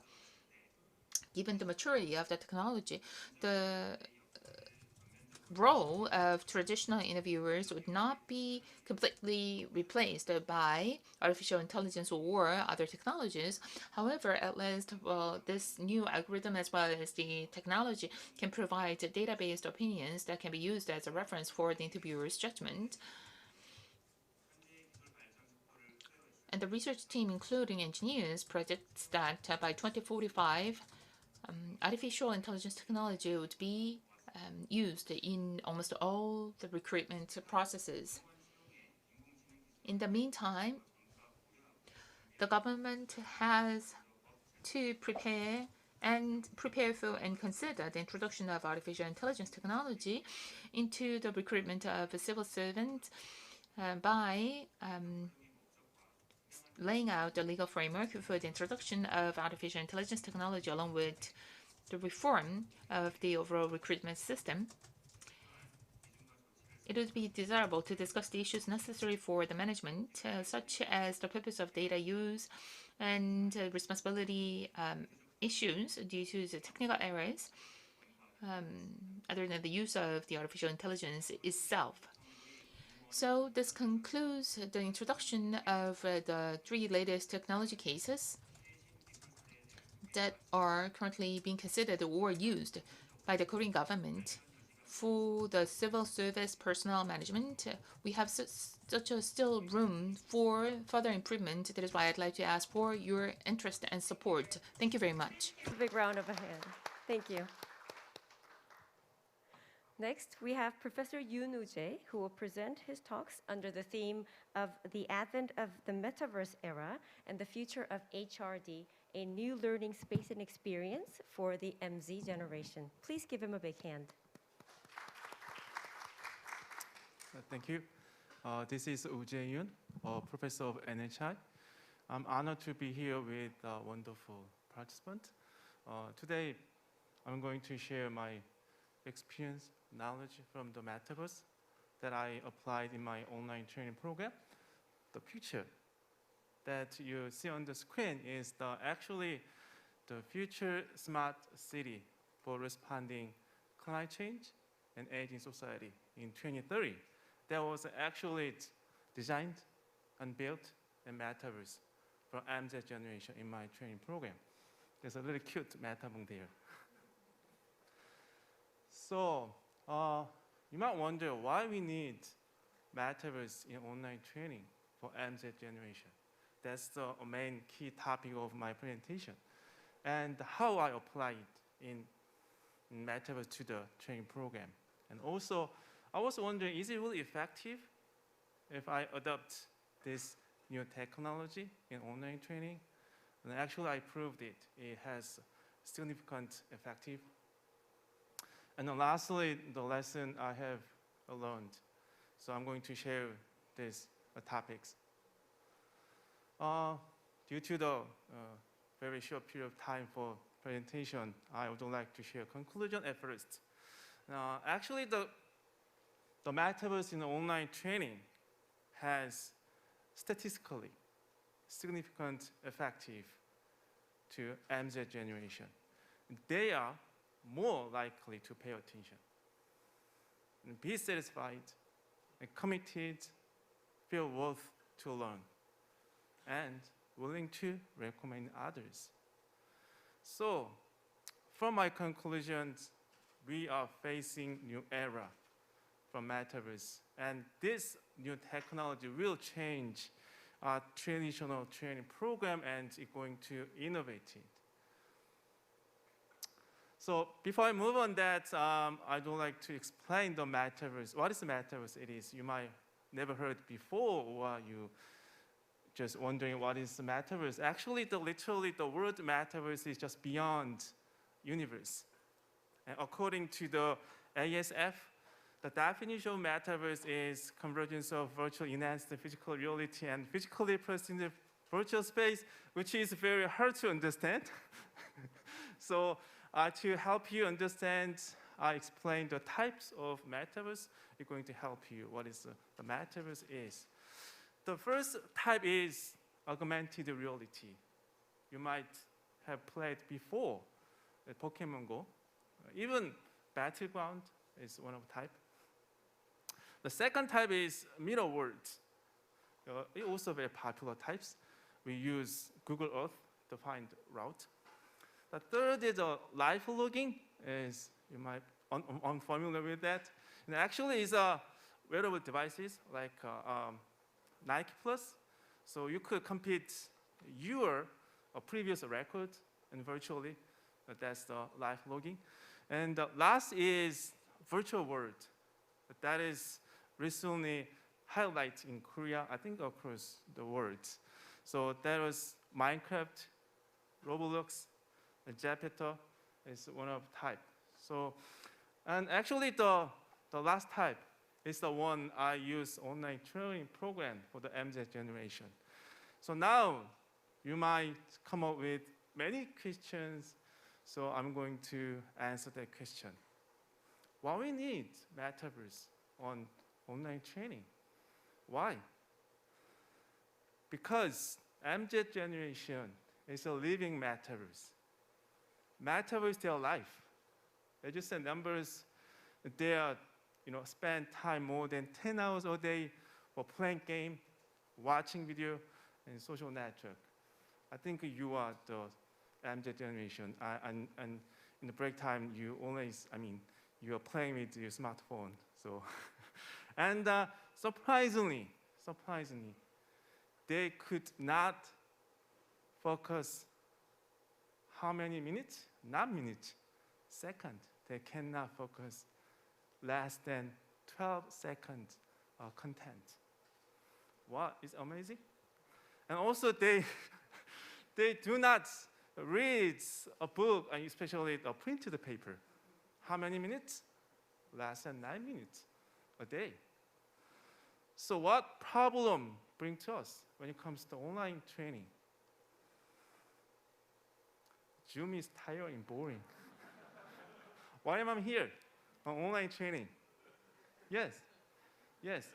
They have been exposed and addicted of very strong and instant stimulus every second.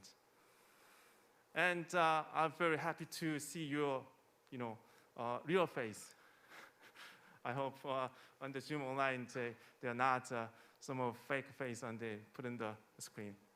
So in online training, we need a very strong method to make them pay attention and be motivated and focus on the training.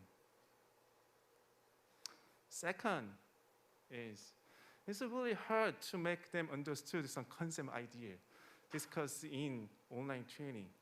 Usually they said, they had a lot of discussion, but they said, I don't understand. They pretend to be understood the concept because the way to get information, knowledge, and some concept, where? From YouTube, video clip. So concept idea has to be visualized to them. If not, they don't understand. So I realized that metaverse online training is inevitably necessary. So next question will be how the metaverse was applied in online training. So my one of the training is to build future policy planning. So key question on online training, how the future city should respond to climate change and aging society in 2030 as a policymaker. It's a very serious problem in the future of Korea. So I designed 3 modules. The first is to explore the focus question and topic. Now actually in Metaverse, I want to make them to be an active participant. It's like a playing game. I gave them quests in Metaverse to find the item, to find out their key question and topics. And second is develop idea concept by using the policy design canvas. They need material component to build city. I'm going to show a detail. And last is in Spotlight. Actually, I gave them chance to visualize their concept idea in Metaverse. So they built their city in Metaverse. So this is the first module. This is actually my institute. So I built in Metaverse.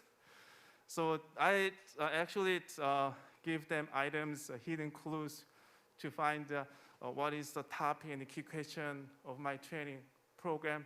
So as I before told that they're going to be an active participant.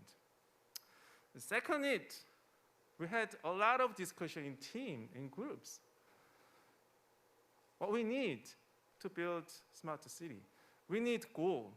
What is the goal of city?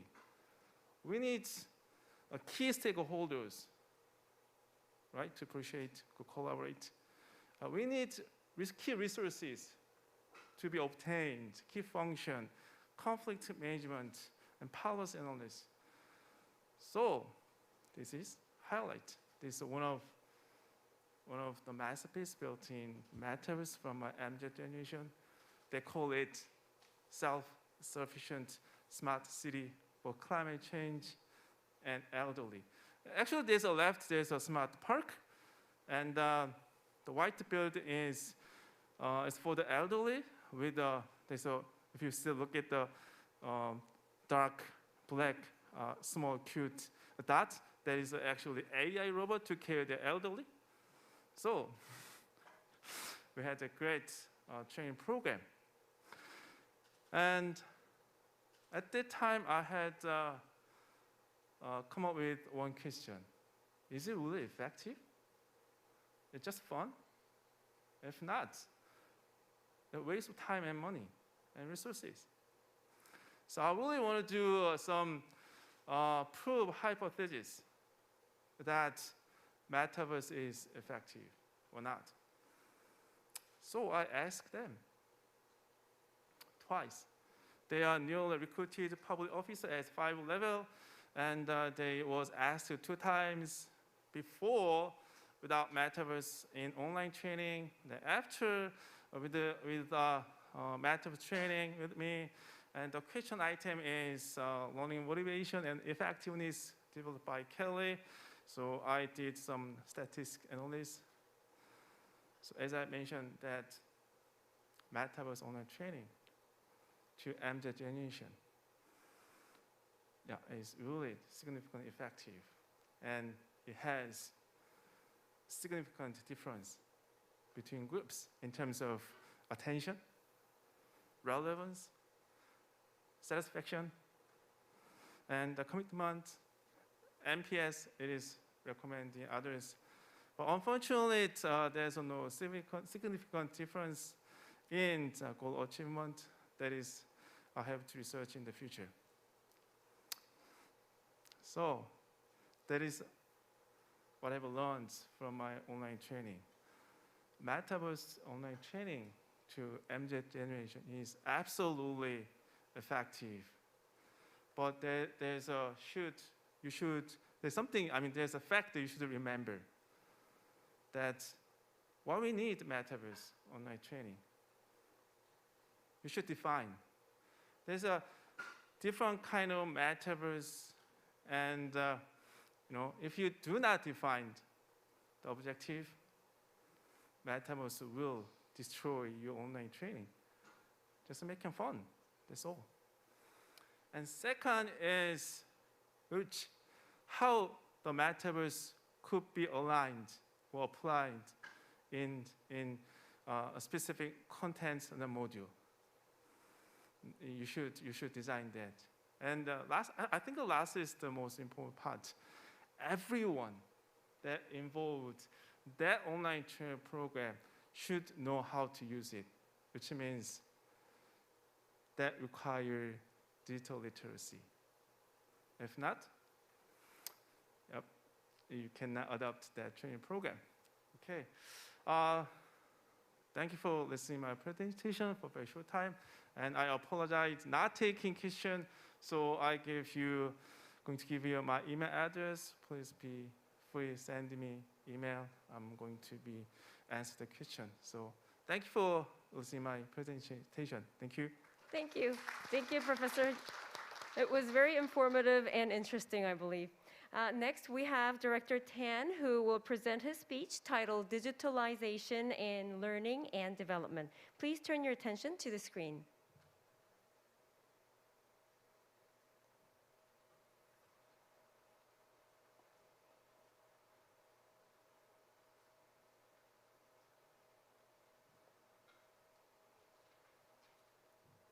Mr. Tan, you're on screen. Please go ahead. Okay, good afternoon, ladies and gentlemen. I hope you can hear me good and loud and clear.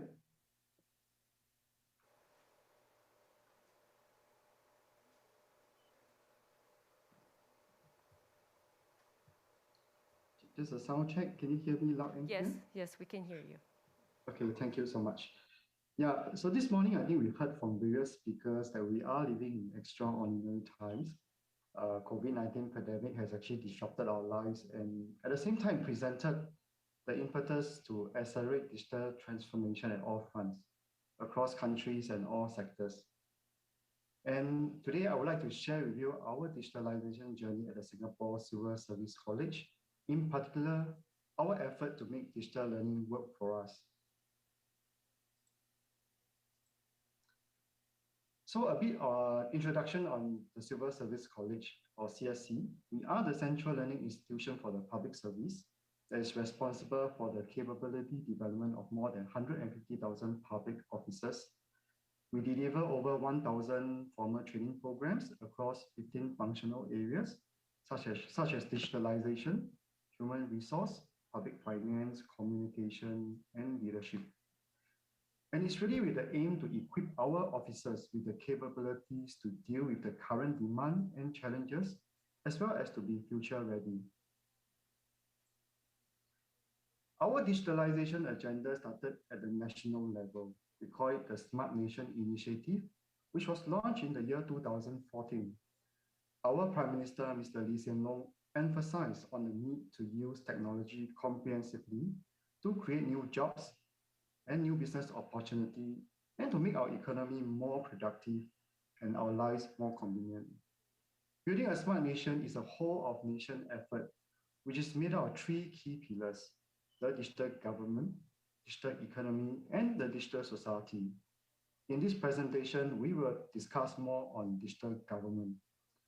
However, unlike in many other countries where innovation and application of technology are driven by the private sector, in Singapore, the government has traditionally set the pace. We expect digitalizing the government will set in motion deep changes that will spread to the private and the people sector. To elaborate further, the key value of digital government is about building a public service that is digital to the core and serves with heart. We want to provide integrated and seamless government services and the greater use of data and AI for more efficient policy making and operations. As we see technology as a strategic enabler to help our agency reach their top line growth, our workforce must also be digitally enabled and confident to use technology for work, for learning, as well as to transform their agency businesses and operations. As the key learning institution of the public service, our mission is to equip and prepare our public service workforce to deal with the demands of today and tomorrow. And these are the values that we live by. First is to be anticipatory, meaning to keep pulse on the dynamic operating environments and the evolving needs of our stakeholders. Second is to stay connected, acting as a conduit to bring agencies and learners together to share and learn from one another. Third is really to be agile. That is to start small, experiment, learn, pivot, so as to continue improve our learning offerings. And to this end, technology plays an important role in enabling us to upskill our officers with speed and scale. The importance of digital learning is apparent now. But when we took the bold step to invest in digital learning when we started a few years back, when face-to-face training was still the key learning delivery modalities, we have to justify to our stakeholders.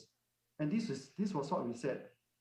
First, the pace of innovation and disruption has changed the political, social, and economic fabric of our society. The expectations and demands of our citizens and businesses have become more complex. And that requires our public officers to respond to these needs with agility and a high level of professionalism.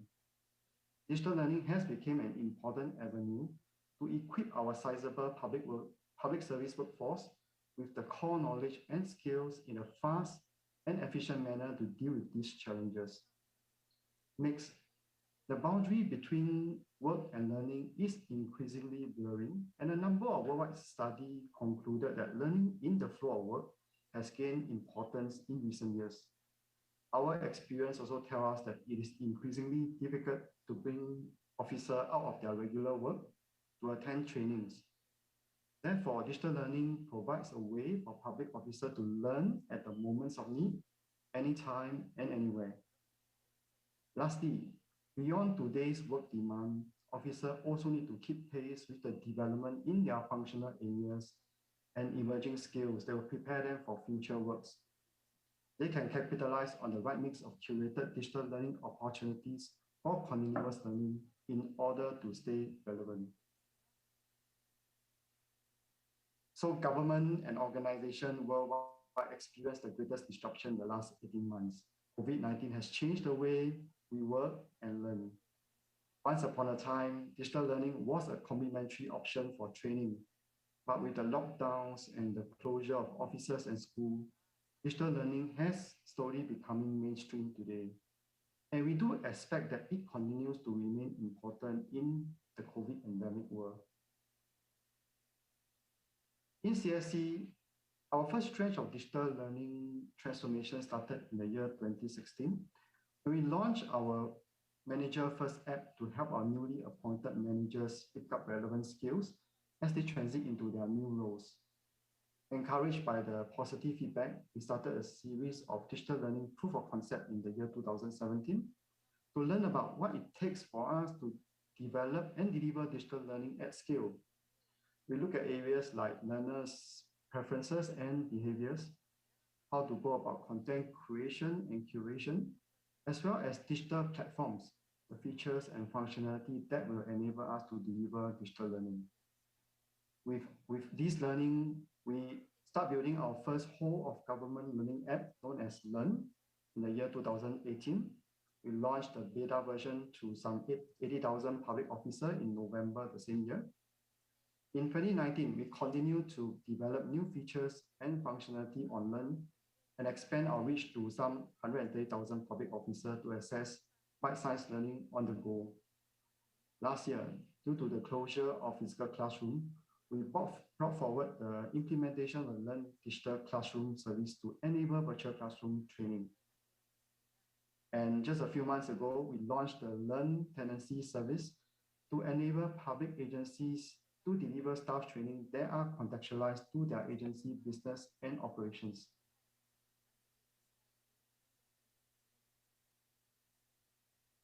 With many great learning services and programs available in the market, we find it really challenging to settle with just a single product to meet the capability development of the public service.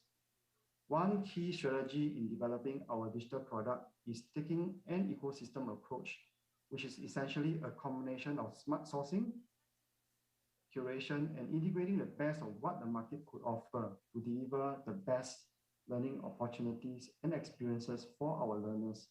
We call this the Learn ecosystem. We have three key products under the Learn ecosystem, some of which I mentioned briefly earlier. First is the Learn app, which provides foundational skills and personal development programs to support learning on the go. These learning resources are on demand, meaning learners can access to them anytime, and they can learn at their own pace. With a rich library of more than 30,000 digital programs, the Learn app is an important means for us to deliver core public service training to public officers with speed. The second product is Learn Tenancy, which essentially allows public agencies to deliver their own agency-specific training to their workforce. Leveraging the service, agencies do not need to incur time, financial, and manpower resources to build and maintain their own learning systems. They can then focus on developing learning interventions that are contextualized to the needs of their agency. The third product is the Learn Digital Classroom, which affords the delivery of more complex learning intervention usually involving higher level of interactivity and community learning. The product is connected to virtual conferencing tools like Zoom and Microsoft Teams to enable virtual classroom training. So over the last 3 years of building and delivering digital learning services, we pick up some learning points that I thought may be useful for your consideration. First, we see this as a journey of value creation, and maintaining an agile mindset is key.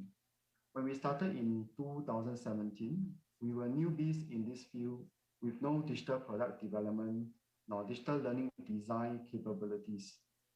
We had some idea what our stakeholder want, but the operating environment is changing and the needs are also evolving rapidly. So we adopt a think big, start small, learn fast mentality. Putting our learners and agency in the center, we build a simple product, solicit feedback, adjust, and gradually expand and grow the product to where it is today. The next area is about building capabilities in designing and delivering digital learning. It is like building new muscles. So in the early days, many of our digital learning programs were direct conversion from PowerPoint slides that we use in physical classroom training to SCORM packages. Many of these packages were chunky and hardly helped in learning retention, let alone applications. So increasingly, we think that instructional designer, course developers needs to be armed with these 3 skill sets. First is instructional design that focuses on learning outcome, which will then guide them to decide the right modality and learning delivery channel. For example, face-to-face time, whether in physical or virtual form, is precious and most useful for generative and collaborative activities to take place. In contrast, for the one-way downloading of information and acquisition of basic concepts, it may be better done with asynchronous digital learning. The second skill set we think course developers should pick up is user experience design, which focuses on the interaction with learners. The key word is experience, and the obsession here is in creating great experiences for impactful learning. In practical terms, when we design the Learn app, we pay great attention to the learner experience, how the onboarding of learner was done, how they will discover learning programs that are relevant to them, the ease of navigating and learning, like how many steps to complete a learning activity, how do they track their progress, and how do they get help. Another example is when we design virtual classroom training. The course developer needs to be mindful of the limited attention span online, need to provide signposts regularly to guide learners along, as well as to minimize distraction caused by using too many learning tools within a single virtual session. The third skill set is in the area of developing capabilities in community management to facilitate and curate sharing and conversation. It is often difficult for virtual community to grow and sustain without intentional involvement of community managers who act as facilitator to bring and connect people together to learn and share their knowledge and experiences. The third learning point is taking a sustainable approach to generate learning content. In CSC, we adopt a 3Bs approach: build, borrow, and buy. For learning content that is unique to the public service, we design and build them ourselves. For relevant learning content that are created by fellow public agencies, we will request them to house their resources with us for wider sharing with the rest of the public service. Additionally, we also buy resources from companies like Udemy and Harvard, which have rich libraries of learning resources across business domain. In operating the 3Bs approach, we put in place a content governance structure to ensure the quality and relevance of our learning resources delivered through our platform. Particularly for the build approach, we leverage industry partners to complement our in-house L&D capabilities, as it is not possible to build everything with our limited capacity. Lastly, we are increasingly moving into the space of enabling learners to generate their own learning resources and share with their peers and learning communities. Not only should content for our program be constantly refreshed, they should also be guided by competency and supporting the public service shift towards competency-based HR approach for performance management, progression, and talent management. The learning opportunity found in our Learn ecosystem are grouped by competencies, and that helps our learner identify programs to narrow their competency gaps. The last area is on the effort of promoting a culture of continuous learning, and we do this at 3 levels. In 2018, when we launched Learn, we worked with our parent ministry, the Public Service Division, to establish a service-wide policy of 4 hours of protected digital learning time per month. This is to encourage all public officers to embrace learning as part of work. At the agency level, we collaborate with our HR counterparts to curate digital learning for their officers. The tenancy service provides an avenue for agency to deliver localized job-related training to their workforce. At the officer level, we pay attention to the learning experience of our digital products, and we reach out to officers regularly through different communication channels to promote new learning opportunities. We did various experiments like featuring leaders of agency doing learning to set good example for their staff. And we realized that officers are generally curious what their bosses are learning. To sum up, we are still young in our digital learning journey, and we chose to adopt an agile mindset, adapt to the evolving needs of our workforce, and learn as we go. And the next point is on the need to build new muscles in designing and developing digital learning, as the design and delivery consideration are quite different from physical face-to-face training. Third, developing learning through a combination of in-house effort and partnership help us sustain the development and renewal of our digital programs. Next, the learner will also find digital learning meaningful for them if it helps to close their competency gaps. Last but not least, putting in place outreach and engagement programs to promote a culture of continuous learning to sustain a good culture of a lifelong learning within the public service. Thank you. Thank you. Please give Director Tan a warm round of applause. Thank you very much. Well, distinguished guests, ladies and gentlemen, this brings us to the end of the 2021 Global Public HR Conference, Public HR for Building Back Better. I would like to express my sincere gratitude to all the speakers, moderators, discussants, and participants from home and abroad for being with us and throughout this conference, your undivided attention online and offline. Wishing you health always, and I hope to meet you all in person here at this conference next year. Thank you and goodbye.